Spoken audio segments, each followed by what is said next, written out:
Good afternoon, Dr. Tirveni Dutt ji and others.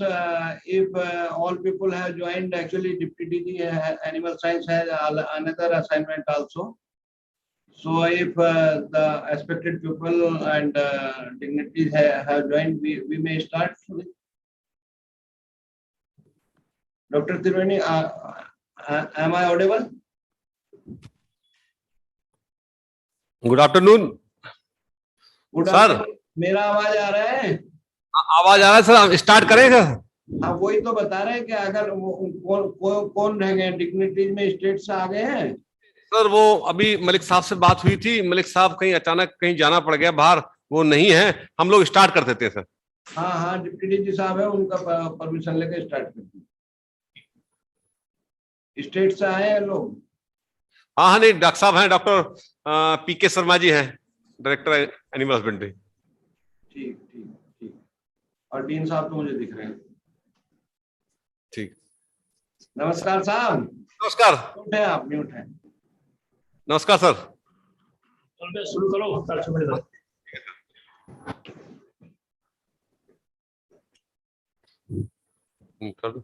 It is not the strongest of the species who survive, nor the most intelligent. Rather, it is those most responsible.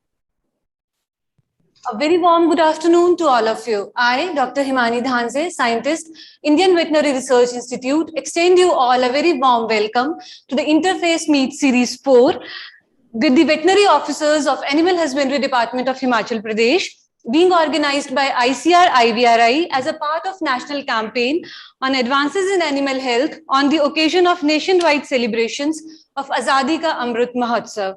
The major mandate of the meeting is to make the field veterinary officers aware about the latest advances and technologies developed by IVRI for improving livestock health and production. Indeed, this sharing of knowledge with field veterinarians will bring positive change in the life of farmers. We'll start the inaugural session with the ICR song followed by IVRI song.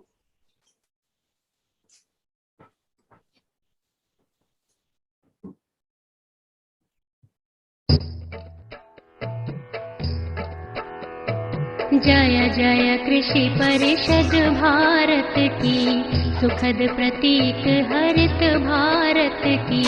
कृषि धन पशुधन मानव जीवन, दुग्ध मत्स्य फल यंत्र सुवर्धन। वैज्ञानिक विधि नव तकनीके, पारिस्थितिकी का संरक्षण। शस्य श्यामला छवि भारत की, जय जय कृषि परिषद भारत की। हिम प्रदेश से सागर तट तक, मरुधरती से पूर्वोत्तर तक, हर पथ पर है मित्र कृषक की। शिक्षा शोध प्रसार सकल तक, आशा स्वावलंबित भारत की। जय जय कृषि परिषद भारत की, जय जय कृषि परिषद भारत की।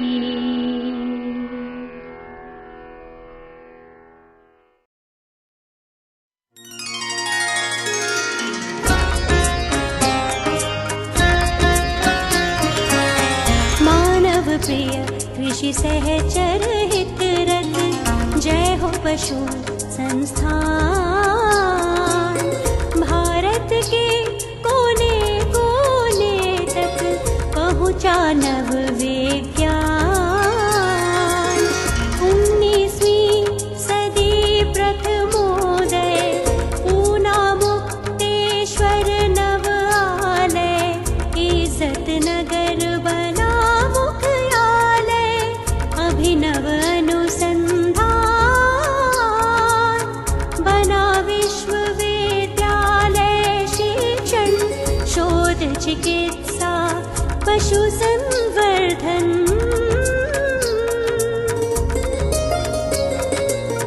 ग्राम अभ्युदय श्वेत क्रांति, सहयोगी शुभ वरदान। जय हो पशु संस्थान। विविध व्याधि के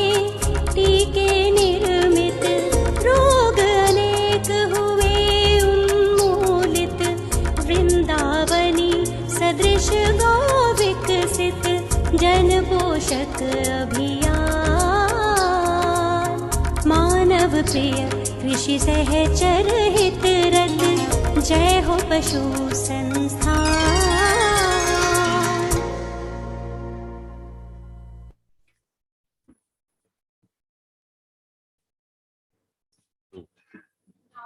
I request District Joint Director Station Education, ICR, Dr. Renu Kumar for recommendation.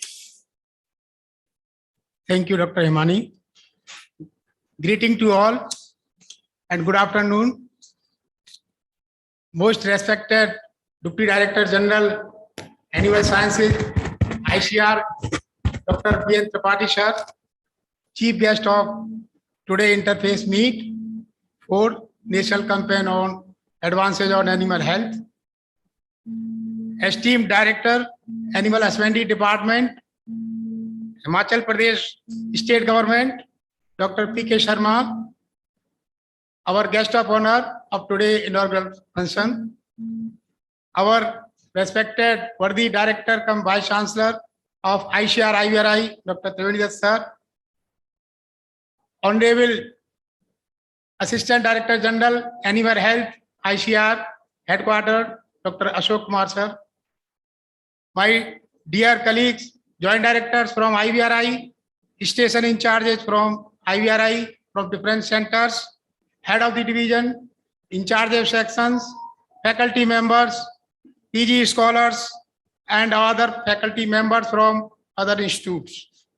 Dear all, Joint Directors, Deputy Directors, Assistant Directors, Veterinary Officers, SMS of KVKH, and other stakeholders from Animal Husbandry Department of Himachal Pradesh Government, faculty members of College of Veterinary Sciences, CSK University, Palampur, Himachal Pradesh, ladies and gentlemen, on the celebration of Azadi Ka Amrit Mahotsav on 75th year of independence, I feel proud privilege to welcome our chief guest, Dr. B. N. Tripathi sir, an eminent veterinary pathologist, and also agreed to shower his blessing on this day. We, sir, understand that how busy you are, sir, being a head of the family of animal science of the ICR, to guiding the path to us also. And we, in spite of that, you have present time to time, and also today you have graced the occasion. We welcome you, sir, from our heart, and time to time on various occasions. We have enriched, are always getting benefited from your able guidance, kind support, and all kind of the motivational talk in past and today also. We are very much keen to listen to you, sir. Once again, I welcome you from the wholehearted from the IVRI faculty. A warm welcome to our Animal Husbandry Commissioner, Dr. Praveen Malik sir. Though he could not attend today due to some assignment, he moved up his experience and all this guidance is always with us, and time to time on various occasions he has already enriched us. On behalf of IVRI, we wish to welcome our guest of honor, Dr. P.K. Sharma sir, Director Animal Husbandry, Government of Himachal Pradesh. We are happy, sir. In the very short of time, you have agreed and motivated such huge gathering. It is your effort, sir. From the different part of the Himachal Pradesh, various veterinary officers and SMS of KVK and other stakeholders have joined this program. This is your attempt, and we are very much delighted to welcome you and your entire team. I also welcome our ADG Health from ICR Headquarters, Dr. Ashok Kumar sir. Once again, I welcome you to join this program and grace the occasion. I welcome our worthy Director, Vice Chancellor of ICR IVRI, Dr. Triveni Dutt sir, a man of enormous patience and always taking interest day and night until and unless the activity will not finish. He continuously initiated the program and taken up a series of interface. Earlier, we have taken a interface 1 with the veterinary officer of the Uttar Pradesh, and second series we have taken in government of the Maharashtra to various stakeholders of the veterinary officers, and this is the third series. Although this is technically this is fourth series, because the third series has been taken up for the veterinary officer of the Bangalore.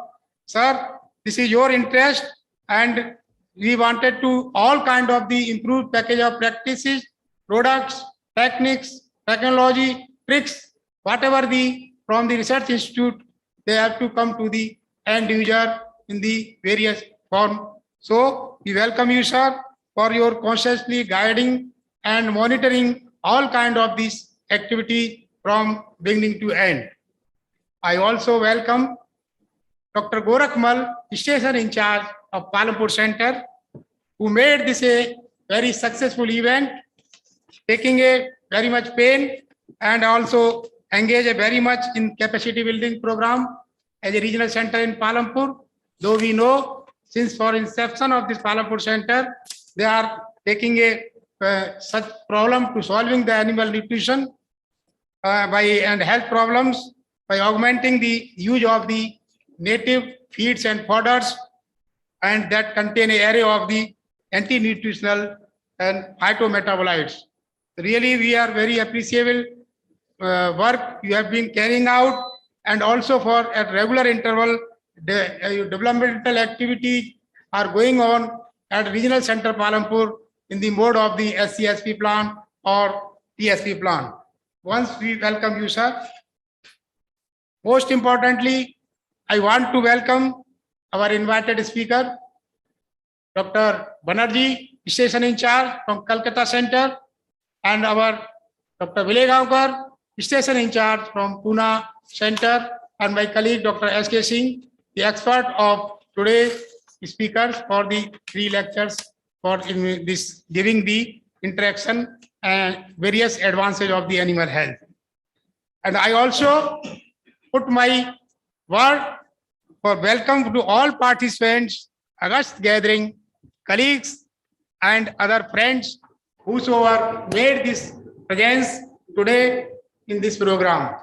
And this program, as we know, has a lot of importance, as the veterinary officers are working at farmers' door, and they need to be upgrade their knowledge and skill as well as attitude to develop the annual husbandry program from center to all state level, so that we understand the role of veterinarians. They are very much important for sustainable development to improve the livelihoods, food security, as well as safety of this very, very important. And I am sure that by listening these deliberations and interacting during the technical sessions, you people all will be benefited and will be on this topic of advances of animal health from our experienced IVRI faculty from various domain of discipline. Side by side, we will be also getting a feedback from you people to enrich our this knowledge from the field problems to formulate the program coming future. Once again, welcome to all, and thank you very much. Once again, I welcome all. Thank you, sir. We feel blessed to work under the able guidance of our Honorable Director cum Vice Chancellor, ICR IVRI, Dr. Triveni Dutt. Sir, I request you to highlight the achievements of IVRI, please. A very good afternoon to all of you. Honorable DDG Animal Science, Dr. B.N. Tripathi ji, Dr. P.K. Sharma ji, Honorable Director Animal Husbandry, Government of Himachal Pradesh, my senior colleague, Dr. Ashok Kumar ji, Honorable ADG Animal Health, distinguished Joint Director colleagues from IVRI, esteemed Head of Divisions from IVRI, lead speaker, and university officials from Himanchal Pradesh University, the gracious presence of veterinary officers of State Department of Himachal Pradesh. A very good afternoon to all of you. As we know that Azadi Ka Amrit Mahotsav is a initiative of Government of India to celebrate 75 years of independence of progressive India, to organizing a series of programs. This is the program wherein we are remembering our peoples, remembering our culture, and remembering our achievements. So you know the glorious past of the nation. We all know, we are all witness the achievement of the this veterinary sciences, and we also know the future of the animal science sector. So I will be just presenting in brief about the technologies which have been developed by the IVRI related to the health, production, and production.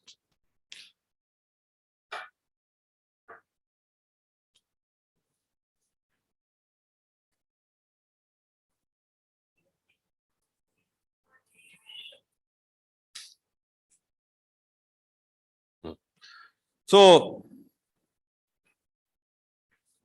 this is the oldest institutes, have been established 1889. In fact, is the more than 131 years old institute. Basically, it has been established 1889 with the basic laboratories at Pune, Maharashtra, and now it is working with the mandate of basic and strategic research for improvement of animal health for enhancing productivity. Besides the important mandate of human resource development and imparting UG and PG educations. Finally, we are also responsible for dissemination of our technologies which have been developed by this institute.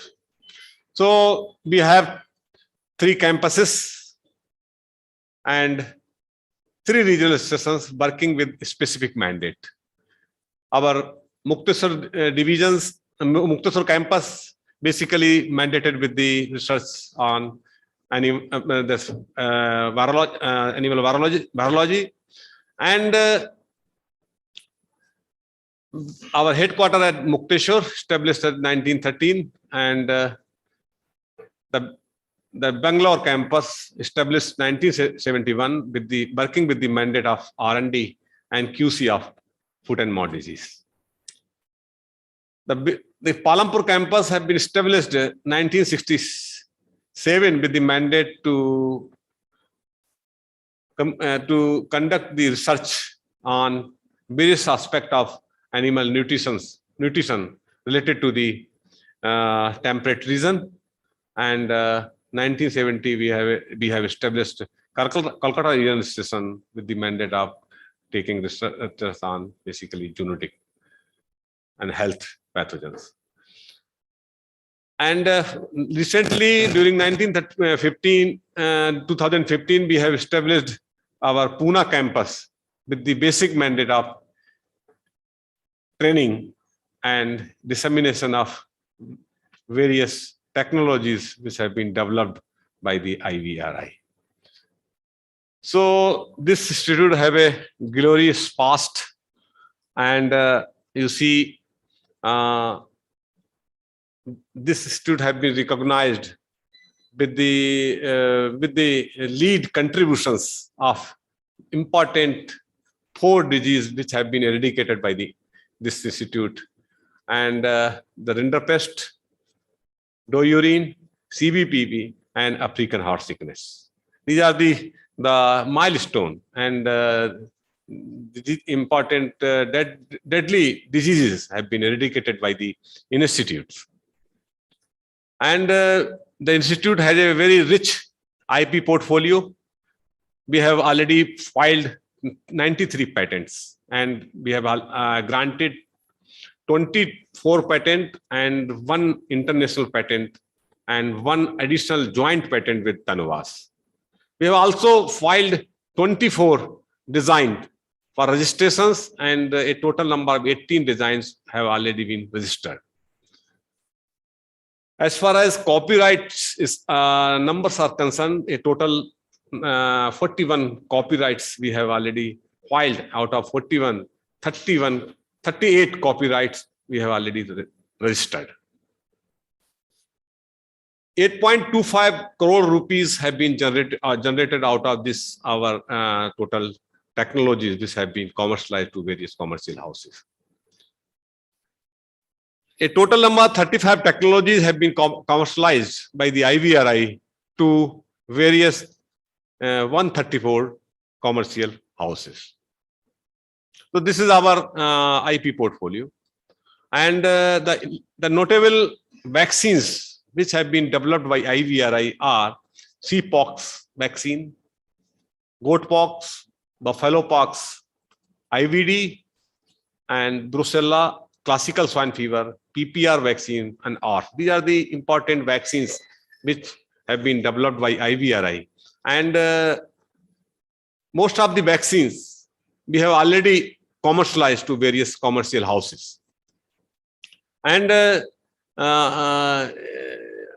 this PPR vaccines which have been developed by IVRI have been utilized to our NADCP program. And recently we have also commercialized goat pox vaccine.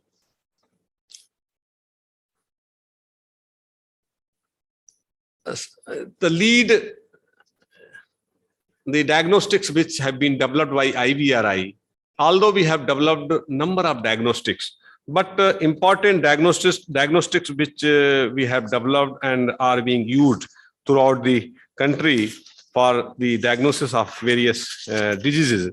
So these are the diagnostics related to FMD, blue tongue, ND, JE, and BT. And also we have developed recently this diagnostic for classical swine fever, mycobacterium, and this PPR. And we have also developed the vaccine, this diagnosis for blue tongue. So these are the important notable diagnostics which we have developed. And some of the diagnostics we have already commercialized, and some of the diagnostics we have already given to our Agri-Innovate for commercialization. So these are the important therapeutics the IVRI have developed. The important are the low-cost technology for prevention of treatment of subclinical mastitis in bovine, all-in-all skin ointment, and we have also developed pharmaceuticals preparation for the control of acaricide-resistant tick infestation in animals.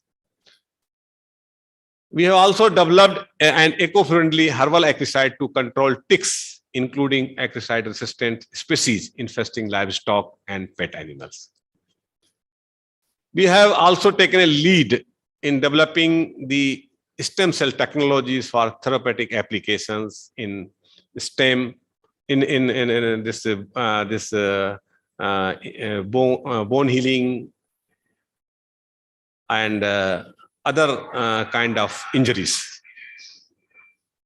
We have also developed canine parvovirus IgG therapy, anti-tick formulations, and mastitis cure. These are the important animal feed technologies which have been developed by the scientists of this institute, and we have also commercialized these 4 technologies out of these 7 technologies. These technologies are area-specific mineral mixture we have already commercialized. And the second important technology, cold process technology for preparation of urea molasses mineral blocks. And recently we have also developed and we have also got the design registered of this feed block making machine. And compressed complete feed block for ruminants we have also developed, and we have also commercialized this technology.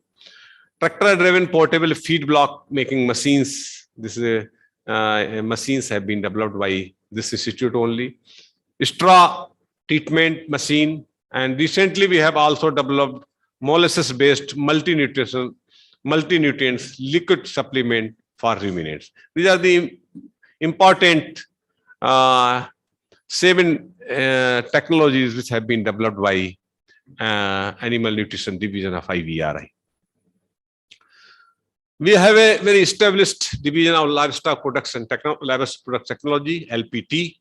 The LPT division have developed some of the very important value-added livestock products for meat and milk. Among all, I think 5 technology we have already commercialized to various commercial houses. Functional chicken nuggets, emulsion waste chicken product, hurdle technology waste meat pickles. These are the important technologies, and also this ready to cook milk chips. These are the important technologies which have been developed by our LPT divisions of LPT division of IVRI. We have a very established division of animal breeding and animal reproduction, and these disciplines have developed the important technologies in the name of IVRI Crystoscope. This is a tool for determining the optimum time for fertile insemination in animals. We have also developed mineral waste technology for stress induction and synchronization in bovine, fetal extractor, preputial cleaning device for bulls, fetal lubricators, and device for thawing of frozen semen straw. These are the technologies which have been developed by IVRI, and we have got design registered of these 4 technologies, and we have also commercialized this in IVRI Crystoscopes technology to these commercial houses.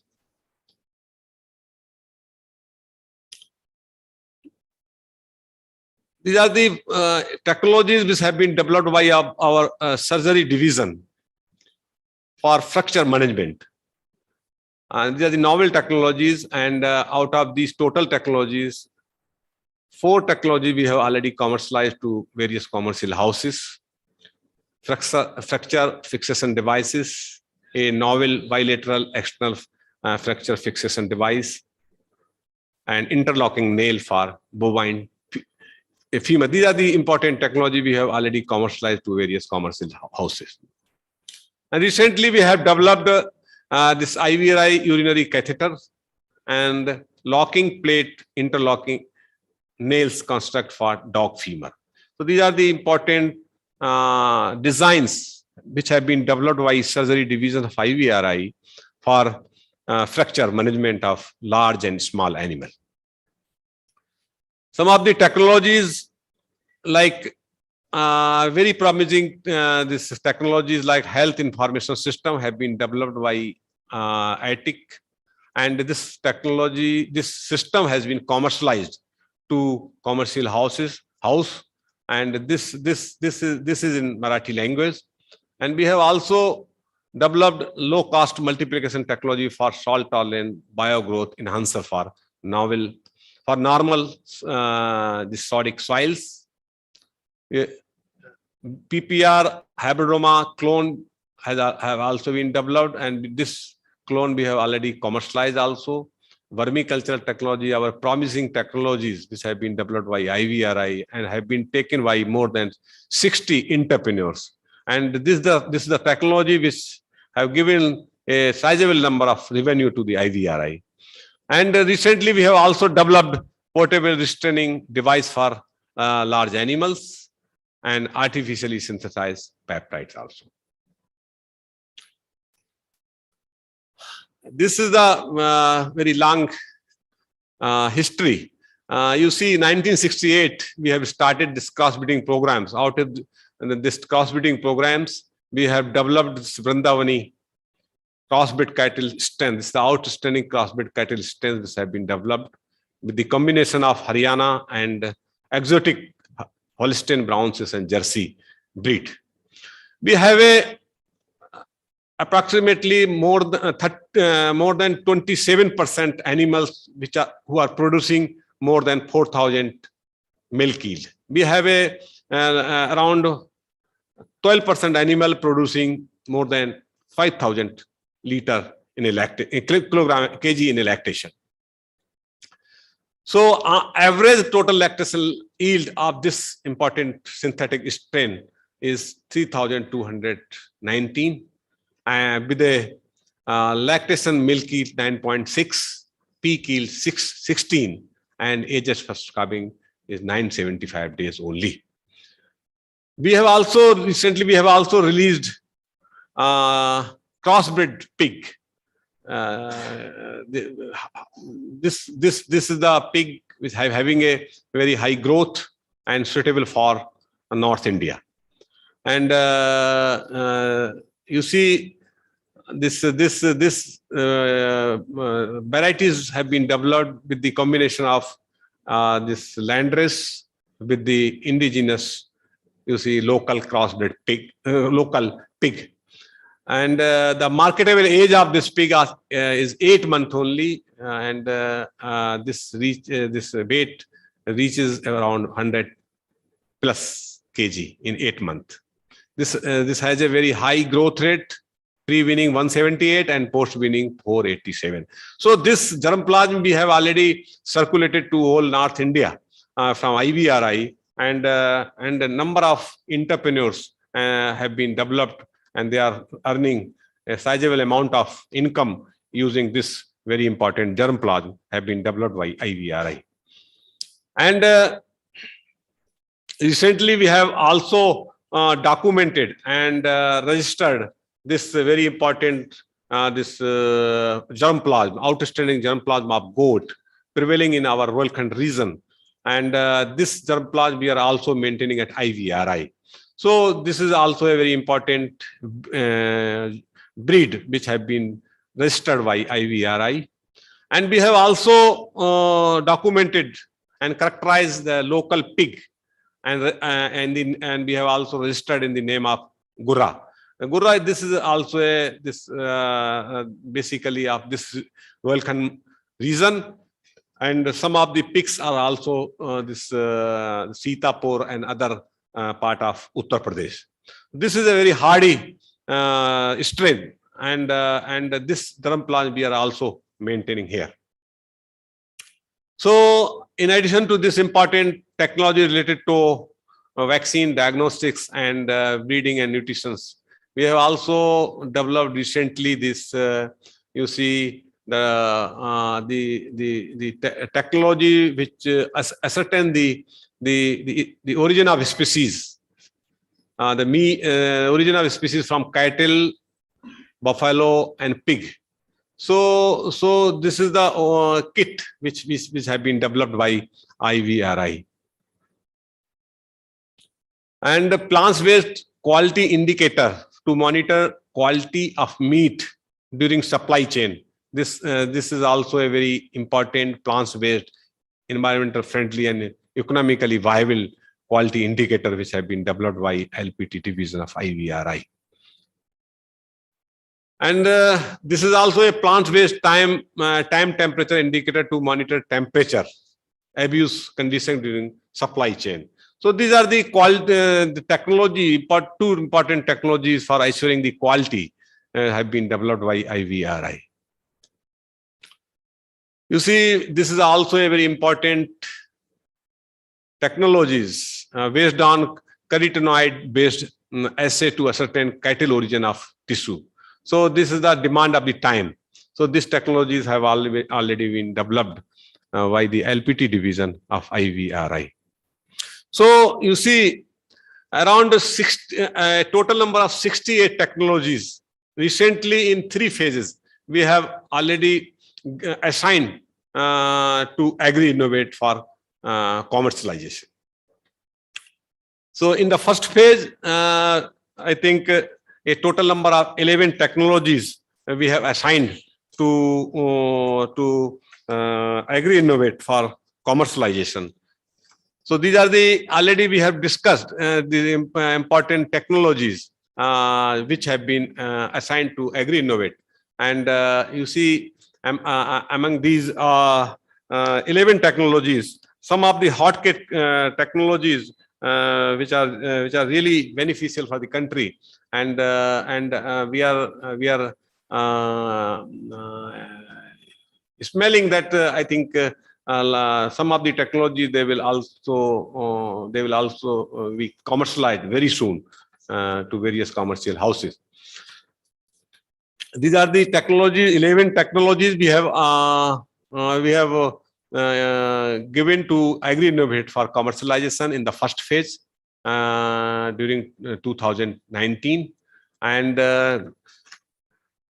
in second phase a total number of 10 technologies have been assigned to agri-innovate for commercializations.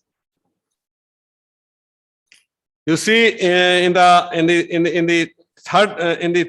third phase, we have already assigned a very important technology, this live attenuated indigenous CSF cell culture bags. In this technology, we have already commercialized and to the commercial house.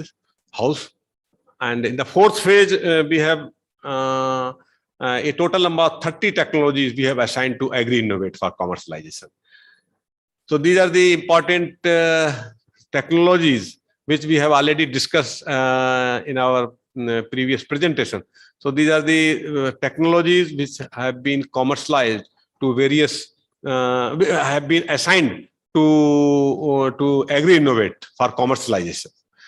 So in brief, you see these are the 68 technologies. We are just waiting the response from agri-innovate related to the commercializations.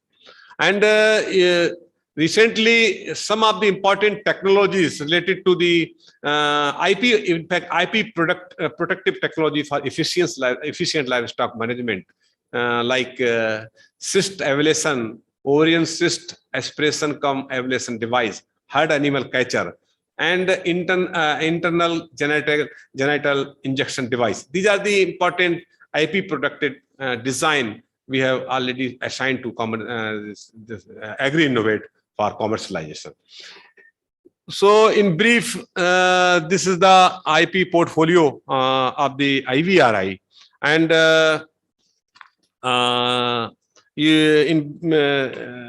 this institute have a has a recognition to develop the important vaccines, diagnostics, and other management and value addition related technology. We have got recognitions, and recently some important notable vaccines which have been commercialized to various commercial houses, like you see the technologies like classical swine fever, brucellosis, and you see other technology, this IVD and IVR. So these are the important technologies the notable technologies have been developed by the institute and also commercialized by the institute. And these are the total 68 technology we have already assigned to agri-innovate, and we are waiting for this response from various commercial houses. So in brief, this is the IP portfolio of the IVRI deemed university. So thank you very much. Thank you. Thank you, sir, for giving the glimpse of IVRI technologies. I feel privileged to introduce Dr. Ashok Kumar, Honorable Assistant Director General, Animal Health, ICR, as the guest of honor of today's meeting. Sir has worked on development of diagnostics and database generation on prevalence of infectious diseases of livestock and poultry, especially zoonotic diseases. He has been the member of Board of Management, Executive Council and Research Advisory Committee of more than 30 universities and institutes. Besides being fellow of various societies, including NAVS, he is recipient of various awards, including Dr. A.T. Sherikar Outstanding Public Health Veterinarian Award. Sir, I request you for your address, please. Thank you, Dr. Himani. Honorable Deputy DG Animal Science, Dr. B.N. Tripathi ji. My colleague at IVRI, Dr. Tirunni Dutt ji. The Director, Dr. P.K. Sharma ji from Himachal, Dr. Mandeep Sharma, the Dean Palampur Veterinary College, Dr. Hayan Gupta, other joint directors, assistant in charge, scientist colleagues,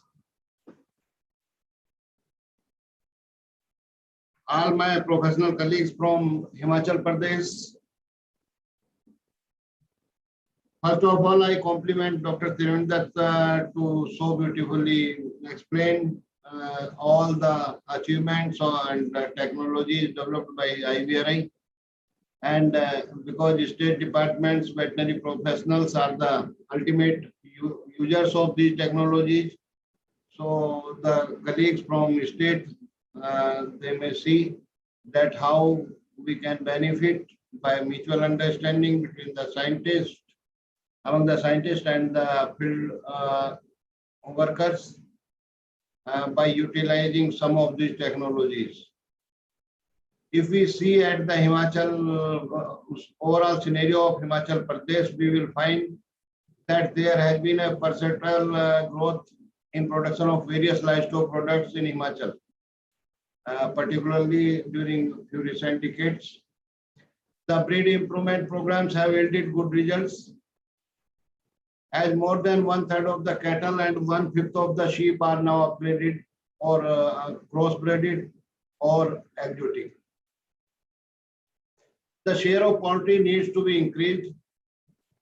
Although horticultural activities are a natural choice in Himachal Pradesh, but livestock rearing is and has been an integral part of the farming systems in the state.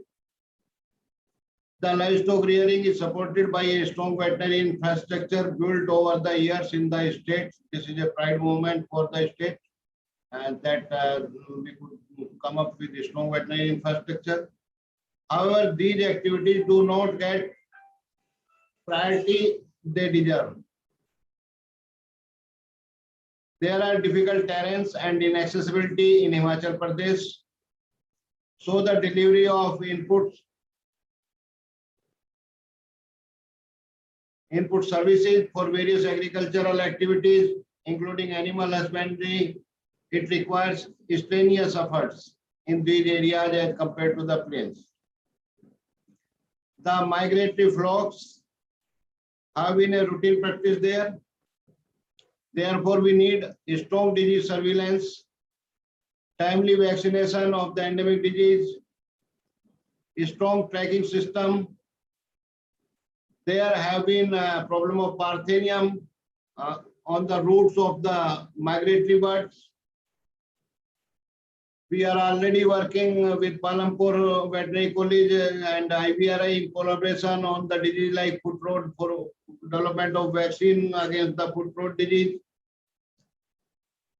We have many strengths in livestock production in Himachal Pradesh, like we have large number of species of livestock. There is vast area of permanent pasture and grazing land for fodder. Fairly well-developed institutional framework for the development of animal husbandry, research, extension, marketing, and other facilities.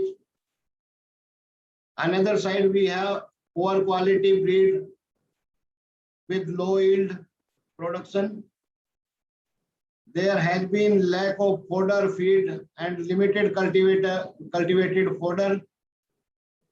That's why this Palampur Center of IVRI was given the responsibility to look after this problem in long run. And I feel that there have been serious gaps in application of modern technology for increasing quality and yield. Simultaneously, there are opportunities also like good domestic demand for milk products, wool and eggs, etc. in the state.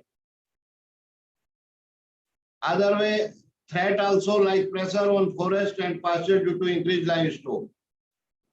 So we all have to work together towards the animal health care, timely disease investigation, feed fodder development, breeding and breed improvement, scientific livestock management and conservation of germplasm of local desi breed, which are at the verge of extinction due to extensive crossbreeding. We need to assist the livestock owners to make them self-reliant with sustainable income generation and also get nutritious food of animal origin. To achieve this is not only essential to engage the competent human resource, but also to continuously train them to upgrade their professional knowledge and skill with introduction of need-based, cost-effective new managemental practices. And these trainings, workshop, or interface like IVRA is having today will help in better administration as well as service delivery system. The IVRA column 4 need to go with proactive approach for the same. We need to work in a mission mode to enhance animal genetic potential through selective breeding and or crossbreeding, preservation and conservation of indigenous breeds and threatened breeds like Chamurthi, ponies, or yak or Chegu goats, to strengthen and improve livestock healthcare infrastructure, to enhance employment opportunities in livestock sectors for increasing livestock production and productivity. With these few words, I compliment from animal health section of the ICR headquarters as well as on my own behalf, IVRA team as well as Himachal Pradesh team to come together and to discuss the issues and to upgrade the skill of the first line workers as well as scientists will be benefited to know the problems of the field through all these interactions. Thank you everyone.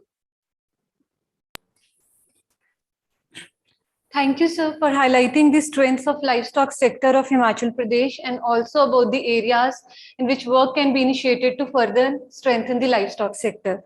Thank you so much. It is our pleasure to have renowned veterinarian Dr. P.K. Sharma, Honorable Director, Animal Husbandry Department, Himachal Pradesh, with us as the guest of honor. Dr. Sharma has joined Animal Husbandry Department in 1988 as veterinary officer and served the state of Himachal Pradesh in various capacities, including Senior Veterinary Officer, Assistant Director, Deputy Director Epidemiology, Joint Director Sheep and Wool, and Registrar, HP State Veterinary Council and HP Para Veterinary Council. Sir, I request you for your address, please. Thank you. आज के इस आज़ादी का अमृत महोत्सव में ICR और आईवीआरए की जितने भी डिग्निटरीज हैं उन सभी का मैं स्वागत करता हूं, स्पेशली डॉक्टर त्रिपाठी और डॉक्टर हमेंद्र जो कंटिन्यूस इन टच थे, डॉक्टर गोरखमल, इनका मैं बहुत स्वागत करता हूं कि continuously they were in touch with our department to organise this interface meet. It is third, I think. जैसा कि नाम है कि आजादी का अमृत महोत्सव, we can compare the things with past 75 years also. Himachal Pradesh के पर्सपेक्टिव में बताना चाहूंगा कि हिमाचल प्रदेश में 1949 में department was notified. There were 9 hospitals there in the Himachal Pradesh. As of now, there are 450 veterinary hospitals, 3 zonal hospitals, and 10 polyclinics in the state.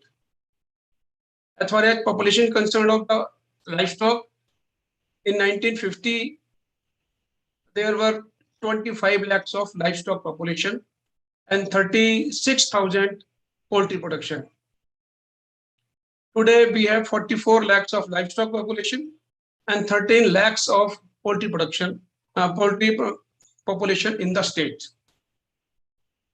As a hilly state, earlier facilities were not so advanced in the state, but now with the advance of this veterinary sciences, we are doing well in the state. We have so many institutions in the state, like sperm stations, two sperm station, one for cow and another is for buffalo. 2 hatcheries at different sites. Then we have 10 polyclinics. I will let you know. There are 2 disease investigation labs in the state, 7 semen banks in the state also. There are 2 cattle breeding farms. These are sort of demonstration farms of Jersey animal. And then there are 4 sheep breeding farms at different sites in the state. As far as the production of the animals is concerned, milk production in the state as of now, it is 1,576,000 tons, metric tons. Or earlier in the 1950s, it was just 178,000 tons. So there is a lot of gap between the production of the animals, and we are producing now quality animals in the state also. Earlier, animals, they were producing hardly half to 1 kg of milk, but now we are producing 10 to 15 liters of milk. Right animals, and we are also encouraging farmers by introducing new schemes like Uttam Pashu Puruskar Yojana, awarding the individual farmers with 1,000 rupees each. Under the different schemes, center sponsored schemes, we are distributing goats, sheep, pigs in the state to enhance the economy of the farmers. And the state sponsored schemes also, we are distributing these sheep. And in poultry sector, we are distributing day-old chicks, like in the backyard poultry, 200 chicks, and him cooked pollen also. We are distributing 1,000 birds once, 3 times in a year. People are giving good results in these fields. As a new initiative in the state, we are establishing this Center of Excellence at Una. Then Gokul Gram, establishment Gokul Gram, it is also in Una. And new thing is our Pahadi cow was also designated a new breed in the country, Himachali Pahadi. We are establishing one farm of Himachali Pahadi also. Other than this, we have some problem of this stray cattle also. We are rehabilitating the stray cattle by constructing big gausadans and large cattle sanctuaries in the state. Some issues are with the state also. They are very short, this land holdings are very small, and the cultivation area for this greens are very low, and the quality feed is not available in the state. With the help of this Palampur University, we are developing a new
mic was mute.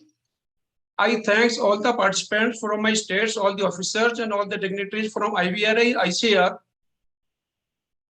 Thank you once again.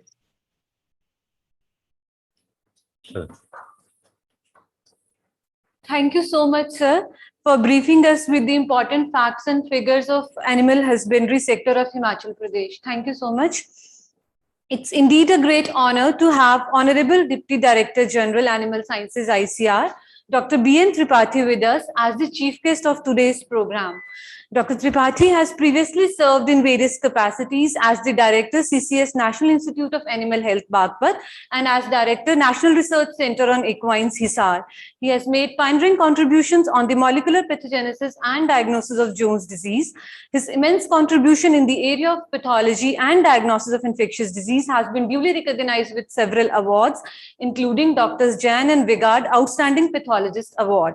Dr. Tripathi has the honor of being elected as the Fellow of prestigious National Academy of Agricultural Sciences and National Academy of Veterinary Sciences, along with the fellowship of several other professional societies. Sir, may I request you to enrich us with your immense knowledge, please?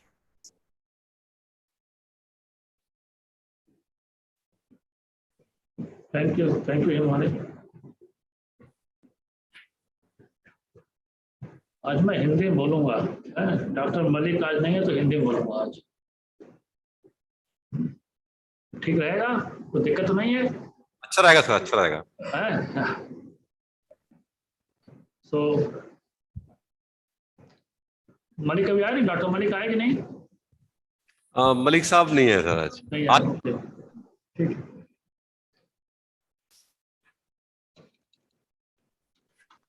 So very good afternoon to all of you. Namaskar. My esteemed colleague, Director IBRI, Dr. Triveni Dutt, Director of Himanchal Pradesh Animal Husbandry Department, Dr. P.K. Sharma,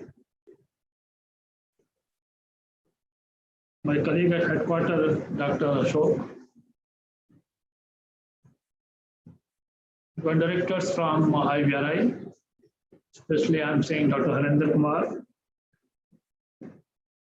Other joint directors might have joined also, heads of division of IBRI. I don't know if Dr. Mandeep Sharma is here from FPTV. So all the faculty of Palampur Veterinary College and my dear veterinarians. And IBRI is the bus with some students, some faculty might have also joined.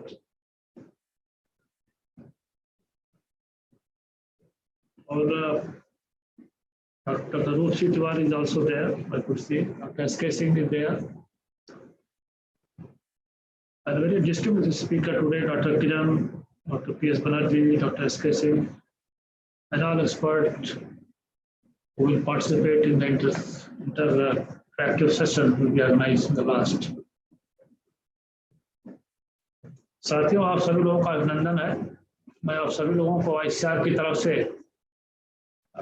Greeting देता हूं और institute के director doctor त्रिवेणी दत्त को ये बधाई देता हूं कि वो ये चौथी इंटरफेस करा रहे हैं। इसकी इम्पोर्टेंस क्या है इस तरह के इंटरफेस की, कि हम लोग घर पर बैठे बैठे बिना किसी बजट के हमारे जितने वेटरनरी ऑफिसर्स हैं उनके नॉलेज को हम रिफ्रेश कर रहे हैं।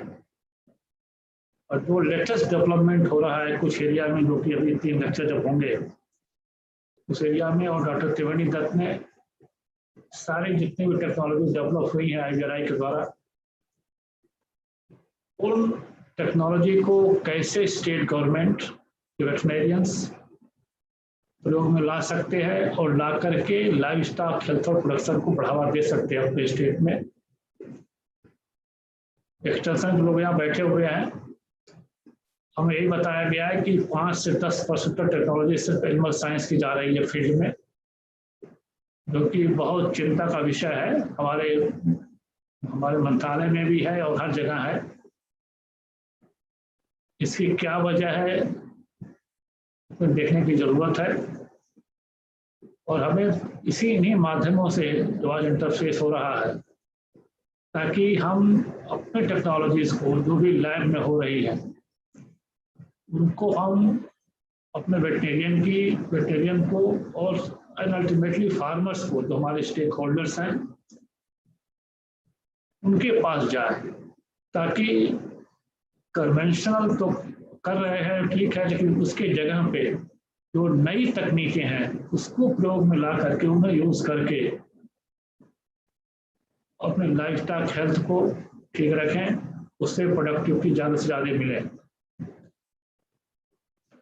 साथियों, हमारे पहले स्पीकर्स ने, लोगों ने और डॉक्टर शर्मा ने भी काफ़ी हद तक जो स्टेट का इसमें बड़े सिनेरियो क्या है, पशुपालन विभाग का वहाँ पर क्या सिनेरियो है, क्या पॉपुलेशन है, क्या डेवलपमेंट है, ये सब बताया है। क्या उनके पास इंफ्रास्ट्रक्चर है, कितने वेटरनरी हॉस्पिटल्स हैं, कितने डिजीज इन्वेस्टिगेशन लैब्स हैं, कितनी डिस्पेंसरीज हैं, इंफ्रास्ट्रक्चर है, और कैसा से पिछले 70 सालों में डेवलपमेंट हुआ है। पॉपुलेशन 50 हो गई लगभग, और उस डेवलपमेंट में जाहिर है कि हमारे वेटरनेरियंस का बहुत रोल है। तो उन वेटरनेरियंस को, सारे जितने भी हमारे वेट फेलोज हैं, हमारे कलीग हैं, मैं उन्हें भी बधाई देता हूँ, मुबारकबाद देता हूँ कि उनका देश में बहुत कंट्रीब्यूशन है। हिमाचल प्रदेश में तो है ही, क्योंकि हिमाचल प्रदेश में लाइवस्टॉक पॉपुलेशन जो हमारा नेशनल एवरेज है उससे ज़्यादा है। लगभग 74 लाख की आबादी में लगभग 50 लाख जानवर हैं वहाँ पर, और 130 करोड़ की आबादी में लगभग 54 करोड़ लाइवस्टॉक हैं। तो जाहिर है कि आप इससे रेशियो आप निकाल सकते हैं। अब इससे इस बात का पता चलता है कि हिमाचल प्रदेश में लाइवस्टॉक की क्या इम्पोर्टेंस है, और उस पर और भी बहुत ज़्यादा संभावनाएं हैं, जिससे कि इसका प्रोडक्शन आगे बढ़ सकता है। हम जानते हैं, हम लोग ये कहते हैं, हर स्तर पर कहा जाता है कि हमारा लाइवस्टॉक प्रोडक्शन कॉम्पिटिटिव नहीं है। कॉम्पिटिटिव होता भी कैसे, जहाँ पर हमारा एवरेज 1500 से 2000 किलो तक है, चाहे गाय हो चाहे भैंस हो, और बाहर के देशों में थोड़ा सा ज़्यादा खा करके वो उनका एवरेज 5000 से 10,000 किलो तक है। कुछ कंट्री में 5000 तक का है, कुछ में 10,000 तक पहुंच गया है, लेकिन उनके एनिमल सस्टेनेबल नहीं है। वो सारे डिजीज के इतने ज़्यादा ससेप्टेबल हैं कि वो कंट्री इसमें परेशान रहती हैं कि अगर वहाँ एफएमडी फैल जाए, कोई ऐसी बीमारी फैल जाए, तो जानवर साफ हो जाते हैं। और आप इसका एग्जाम्पल आप जानते हैं कि यूके में क्या हुआ था इस सेंचुरी के अर्ली पीरियड में 2002-3 के आसपास हुआ था, जो एफएमडी का आउटब्रेक हुआ था।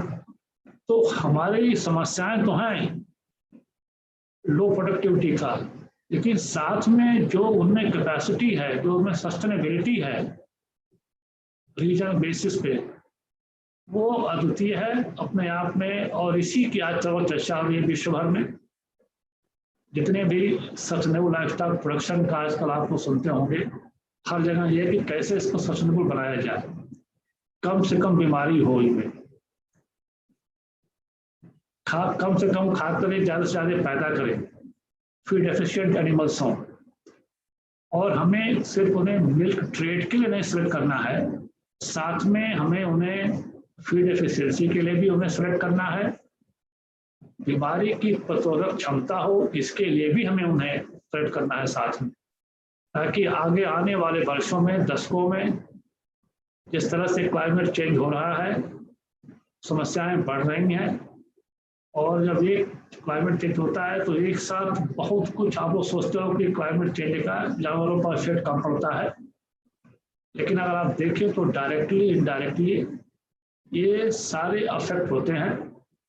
क्लाइमेट चेंज है तो फॉडर नहीं हो रहा है, फॉडर नहीं हो रहा है तो एनिमल नहीं खा पा रहा है, और फॉडर से कम से कम फीड एंड फॉडर तो हिमाचल प्रदेश सबसे बड़ी समस्या है, जो भी ठंडे प्रदेश वहाँ की दिक्कत है। कि लीन पीरियड में उनको अच्छा चारा नहीं मिल पाता है, इससे हमारी प्रोडक्टिविटी कम होती है।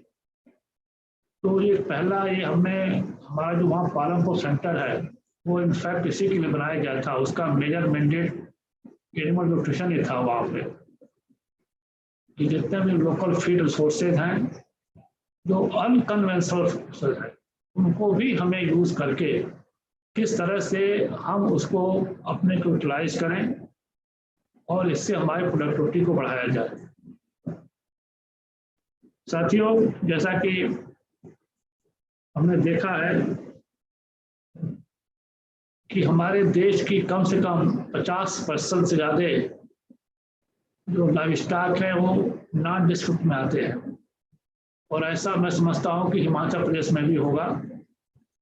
इसमें जो हमें बताया गया है, जो हमने देखा है, वहाँ दो ब्रीड है, शीप की, गोट की, और एक हिमाचल पहाड़ी गाय है।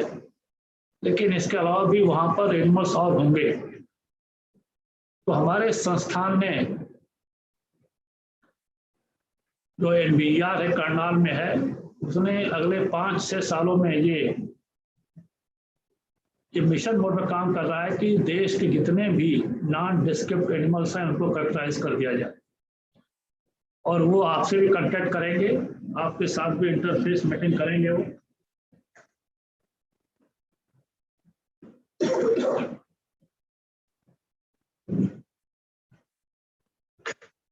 तो डॉक्टर शर्मा से मेरा ये रिक्वेस्ट है कि जब भी इंटरफेस हो, हमारा NBER इंटरफेस करे, तो आप अपने, क्योंकि हमें कम समय में 5 साल में जितने भी हैं लगभग 25 करोड़ के आसपास जानवर हैं जिन्हें कि हमें जो है कैरेक्टराइज करना है, इन्वेंटराइज करके उनको नोटिफाई करना है, तो उनमें उनका सहयोग दे। जब आपके पास सारे जानवर कैरेक्टराइज होंगे, गजट नोटिफाइड होंगे, तभी आप उन पर अपना प्रोग्राम चला पाएंगे, तभी उनकी जो विशेषताएं हैं अपने इंडिजिनस गायों की, भैंसों की या गोट या शीप की, तभी उन पर हम काम आगे कर सकते हैं। और ऐसे ही बैकयार्ड पोल्ट्री का भी है। आपके यहाँ बैकयार्ड पोल्ट्री और कमर्शियल पोल्ट्री लगभग दोनों बराबर चल रही हैं, लेकिन जो बैकयार्ड पोल्ट्री का इस समय जिस तरह से ग्रोथ हो रही है कंट्री में, जिस तरह से डिमांड बढ़ रही है, पिछले सेंसस से आप देखेंगे तो लगभग 45% वृद्धि हुई है इसमें, और जबकि कमर्शियल केवल 4% बढ़ी है। तो लोगों की डिमांड धीरे कन्वर्ट बर्ड की तरफ बढ़ रही है, और उसको भी आप बढ़ावा दे सकते हैं। और मैं समझता हूँ कि AICRP के थ्रू एक हिमनिधि या कोई इस तरह से कोई बैकयार्ड पोल्ट्री की बीट डेवलप हुई है, जो कि आप अपने प्रदेश में आप इसको का बढ़ावा दे सकते हैं।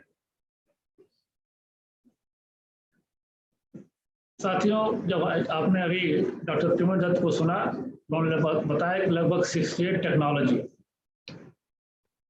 जब डेवलप किया है 11 ने, और वो टेक्नोलॉजीज डायग्नोस्टिक्स भी हैं, वैक्सीन्स भी हैं, न्यूट्रिशन की भी हैं, सर्जिकल टेक्नोलॉजी हैं, थेरेपेटिक्स हैं, ट्रीटमेंट की भी हैं, और लाइव स्टॉक प्लस भी टेक्नोलॉजी है।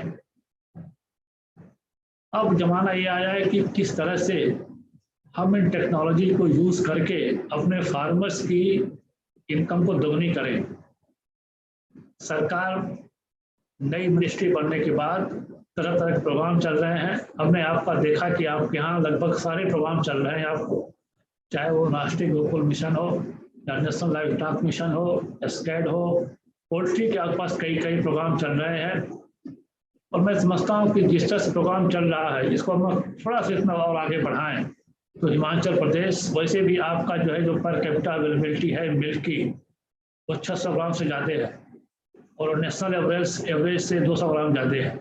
हालांकि हरियाणा और पंजाब से कम है, लेकिन 610-12 ग्राम भी कम नहीं है। और इसके लिए मैं बधाई देता हूँ कि आपके स्टेट को, आपका स्टेट में मिल्क प्रोडक्शन जो है ठीक चल रहा है।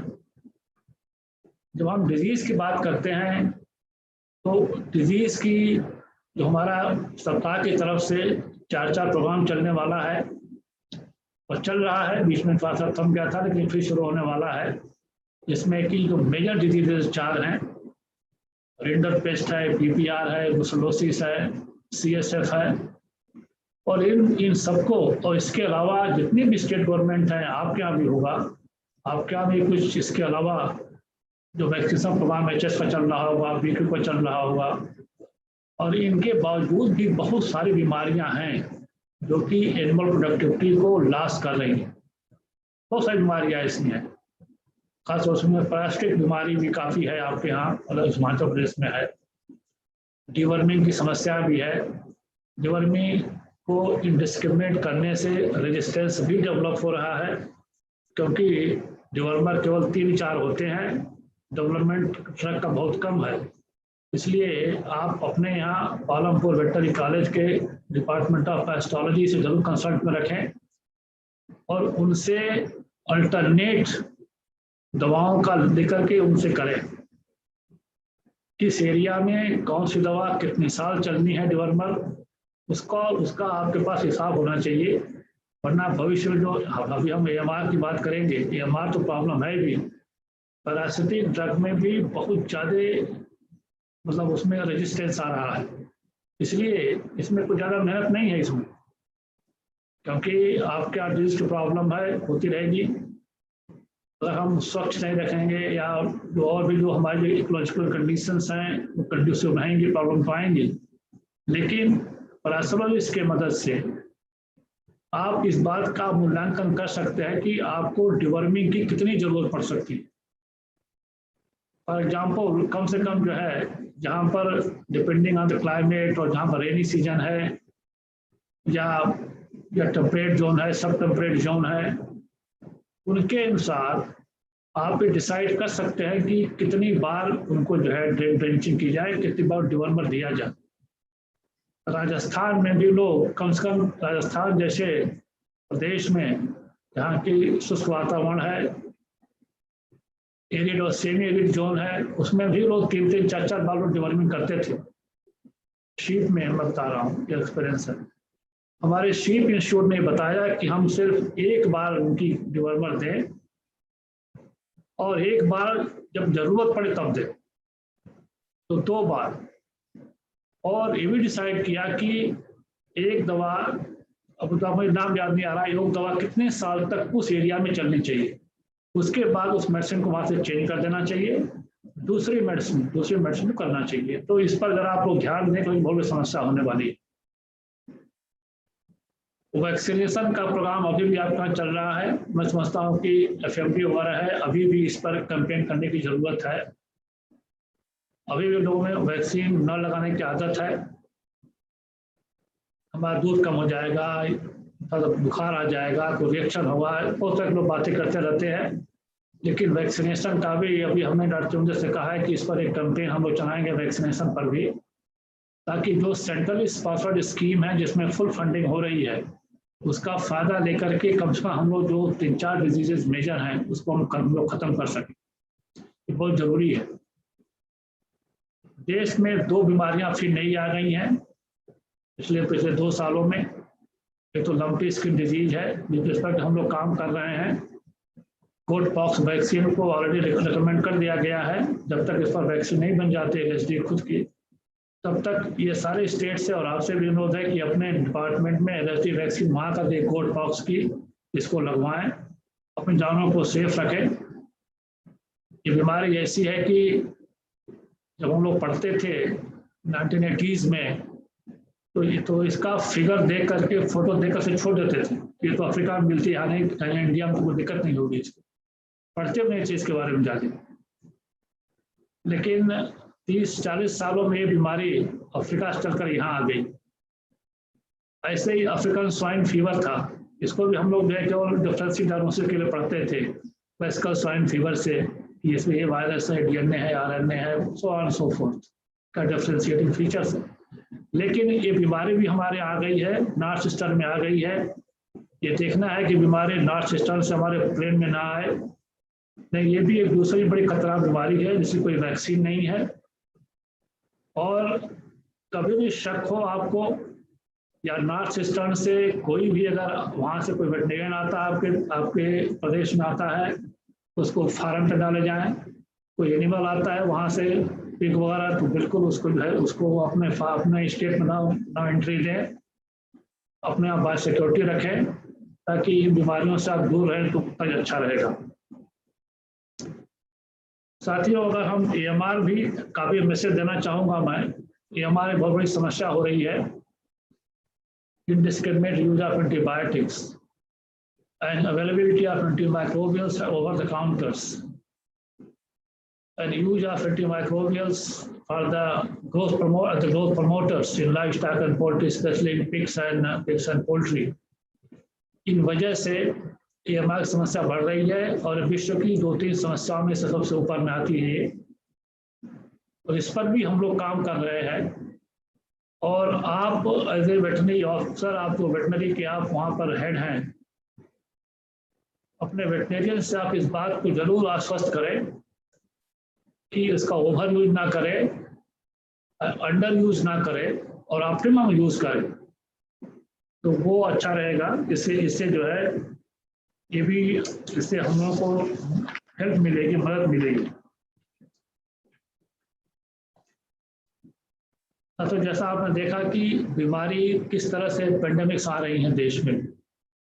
अगर आपने कोरोना देखा है, ये इंतजार नहीं कर रही है बीमारी आजकल। अगर आप कंपेयर करें 20वीं सदी से 21वीं सदी को, तो पिछले 20 सालों में भी कितनी डिजीजेज आ गई हैं। अगर मैं नाम कहूँ 10 डिजीजेज हैं, इसमें कोरोना वायरस है, इन्फ्लुएंजा वायरस है, निपा है, और कौन कौन से CHF भी है अपने देश में, KFD है।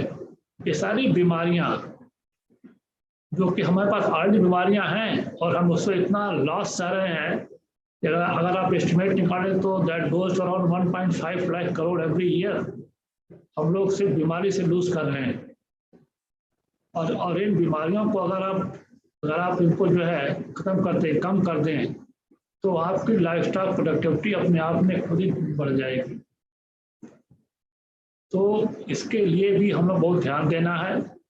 और डॉक्टर साहब, डॉक्टर PK शर्मा, आपके यहाँ अपने जो इंफ्रास्ट्रक्चर है आपकी लैब की, मैं आपको एक बात और बधाई देना चाहूँगा कि मैं जब NRC क्वायर में था तो ग्लैंडर्स का मैं जो अभी प्रोग्राम चल रहा है उस कंट्रोल का, आपके यहाँ से सबसे अच्छा रिस्पॉन्स मिलता था। आपका सैंपल भी आते थे, आपके वेटनेरियन ट्रेंड भी होने आते थे। मैं समझता हूँ कि आज आपके यहाँ लैब में खुद आप लाइसा कर रहे होंगे, जहाँ तक मुझे याद है कि आप खुद कर रहे होंगे। तो जो भी प्रोग्राम चल रहे हैं गवर्नमेंट के या अपना स्टेट का प्रोग्राम चल रहा है डिजीज के मामले में, अपने इंफ्रास्ट्रक्चर को सडनली आपको कोई पैसा नहीं देगा, लेकिन धीरे धीरे आप अपनी लेबोरेटरी को इस स्तर पर ले आए कि जो रूटीन डिजीजेज हैं उन्हें आप खुद कर सकें आप। और ये पॉसिबल है, मोबिलाइज करके, फंड मोबिलाइज करके आप ये सब काम कर सकते हैं। और रिपोर्टिंग सिस्टम के बारे में कहना चाहूँगा, कोई डिजीज होती है तो रिपोर्टिंग करने में कोई दिक्कत नहीं है, कोई समस्या नहीं है। मैं देखता हूँ कि वेटनरियन लोग फील्ड में डिजीज को छुपाते हैं और इस हद तक छुपाते हैं जैसा लगता है कि उनकी वजह से बीमारी आ गई। भाई बीमारी तो आएगी, जब जानवर है बीमारी होगी। हमें उसे रिपोर्ट करना है। हमारी तो दक्षता इसमें कॉम्पिटेंसी है कि हम कितना जल्दी उसको डायग्नोस कर सके, उसको कितना जल्दी उसको वहीं पर ख़त्म कर सके। अगर आगे बढ़ रही हो तो उसके लिए तुरंत इन्फॉर्म करें, ताकि एक प्रदेश के स्तर पर भी हमें उसको डिजीज को कंट्रोल और बढ़ने में दिक्कत ना हो आगे चल करके। LSD का बेस्ट एग्जाम्पल है, साल भर से डिजीज जो है देश में हो रही थी। इतने कॉम्पिटेंसी के बाद देश में हर तरह के कॉम्पिटेंसी है, क्या नहीं यहाँ पर है। उसके बावजूद भी हमने देखा कि ये बीमारी जो है जाकर के 2019 में जाकर के ये कंफर्म हुई। उससे पहले वो 10 वर्ष फैल चुकी थी। तो हमें सारे स्टेट गवर्नमेंट से मैं कहता हूँ कि आप बैकबोन हो, एनिमल हस्बेंड्री लाइफस्टॉक सेक्टर के आप बैकबोन है। जैसे ही कभी आपको कोई लगती बीमारी नहीं आ रही है, उसको तुरंत रिपोर्ट करिए। अगर आप उसको कर सकते तो करिए, वरना हमारे कम से कम 6-7 लेबोरेटरी हैं जो कि RDDL हैं, CDDL में है, एनिमल साइंस के इंस्टीट्यूट है, उन्हें इन्फॉर्म करिए। I tell you anybody will respond immediately. हमारे पास एनिमल साइंस इंस्टीट्यूट में, I tell you, for any disease you name, we have got facility to diagnose them within a week, चाहे वो बीमारी देश में हो या देश में ना हो, सब हमारे पास कैपेबिलिटी है।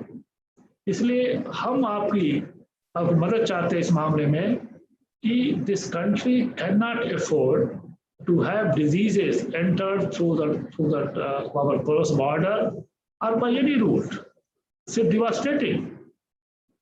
एक बीमारी को कंट्रोल करने में हमारे जैसे साइज देश का आपको पता नहीं कि कितने हजार करोड़ लगेंगे।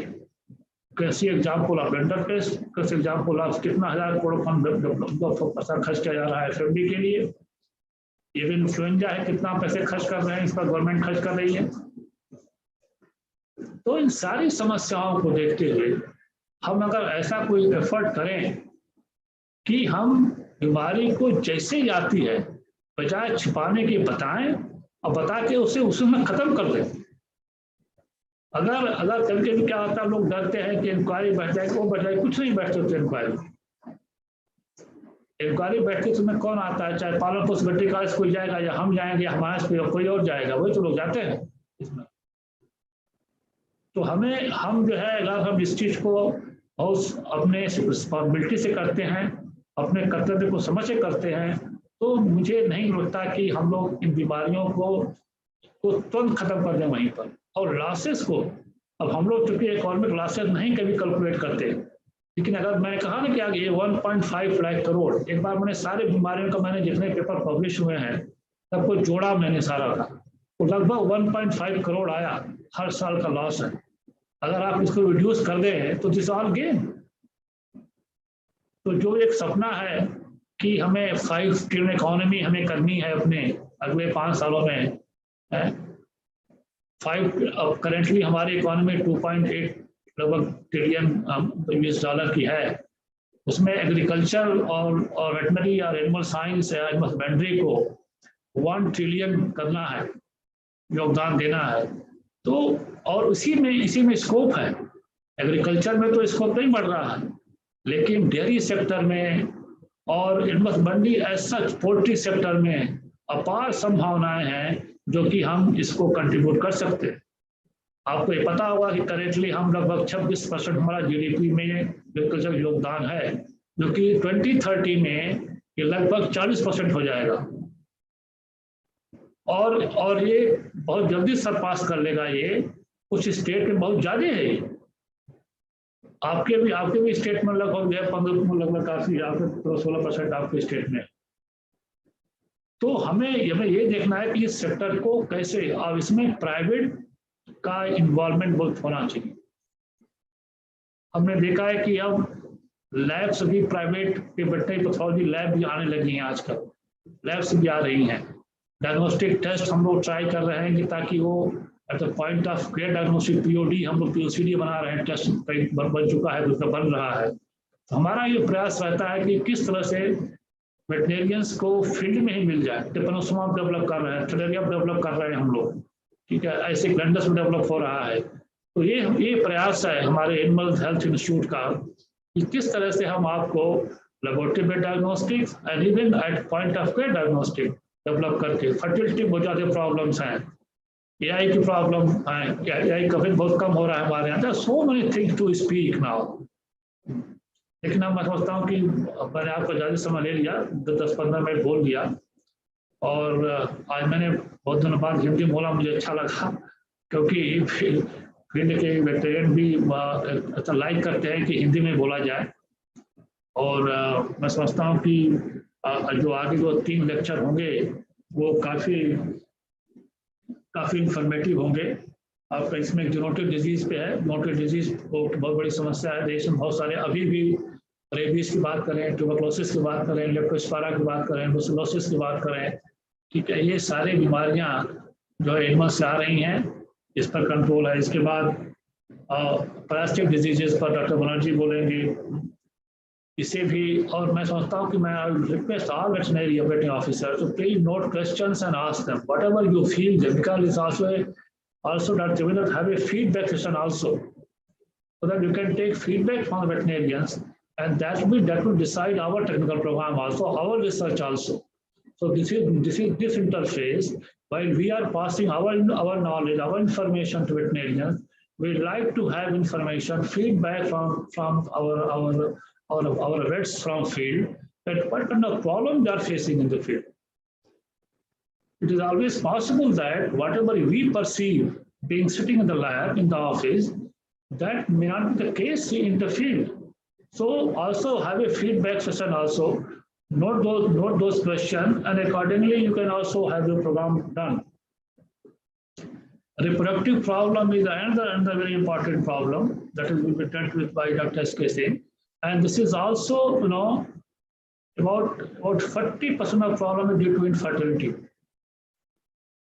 Age at calving and age at puberty, infertility, infectious region, non-infectious region. There are so many regions around behind that.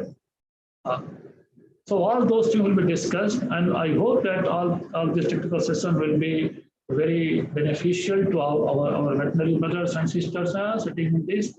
And I'm very happy that more than 280 people joined this interface. And currently it is almost 242 I am seeing here. So anyway, but for a smaller state, we have got a very good length, and thanks to Dr. P.K. Sharma for mobilizing all veterinarians to join this. And I hope that they will take something from this technical session. Thank you very much. Thank you, sir, for the highly informative address and for sharing your valuable ideas and suggestions with us. We have reached the end of an educative and enriching inaugural session. A life of joy and happiness is possible only on the basis of knowledge and science. With these words, I request Dr. Roopsi Tiwari, Principal Scientist and in charge, Agriculture Technology Information Center, to propose vote of thanks, please. Very good afternoon to you all once again.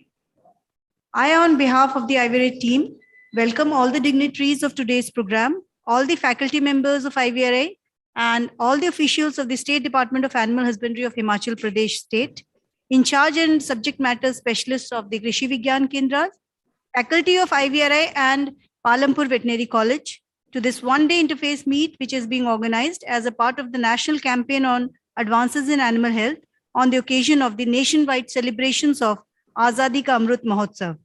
A total of 745 participants have registered for this program. At the outset, I wish to extend my heartfelt thanks to Dr. B.N. Tripathi Sir, Deputy Director General, Animal Sciences, who has consented to our request to grace the function as the chief guest.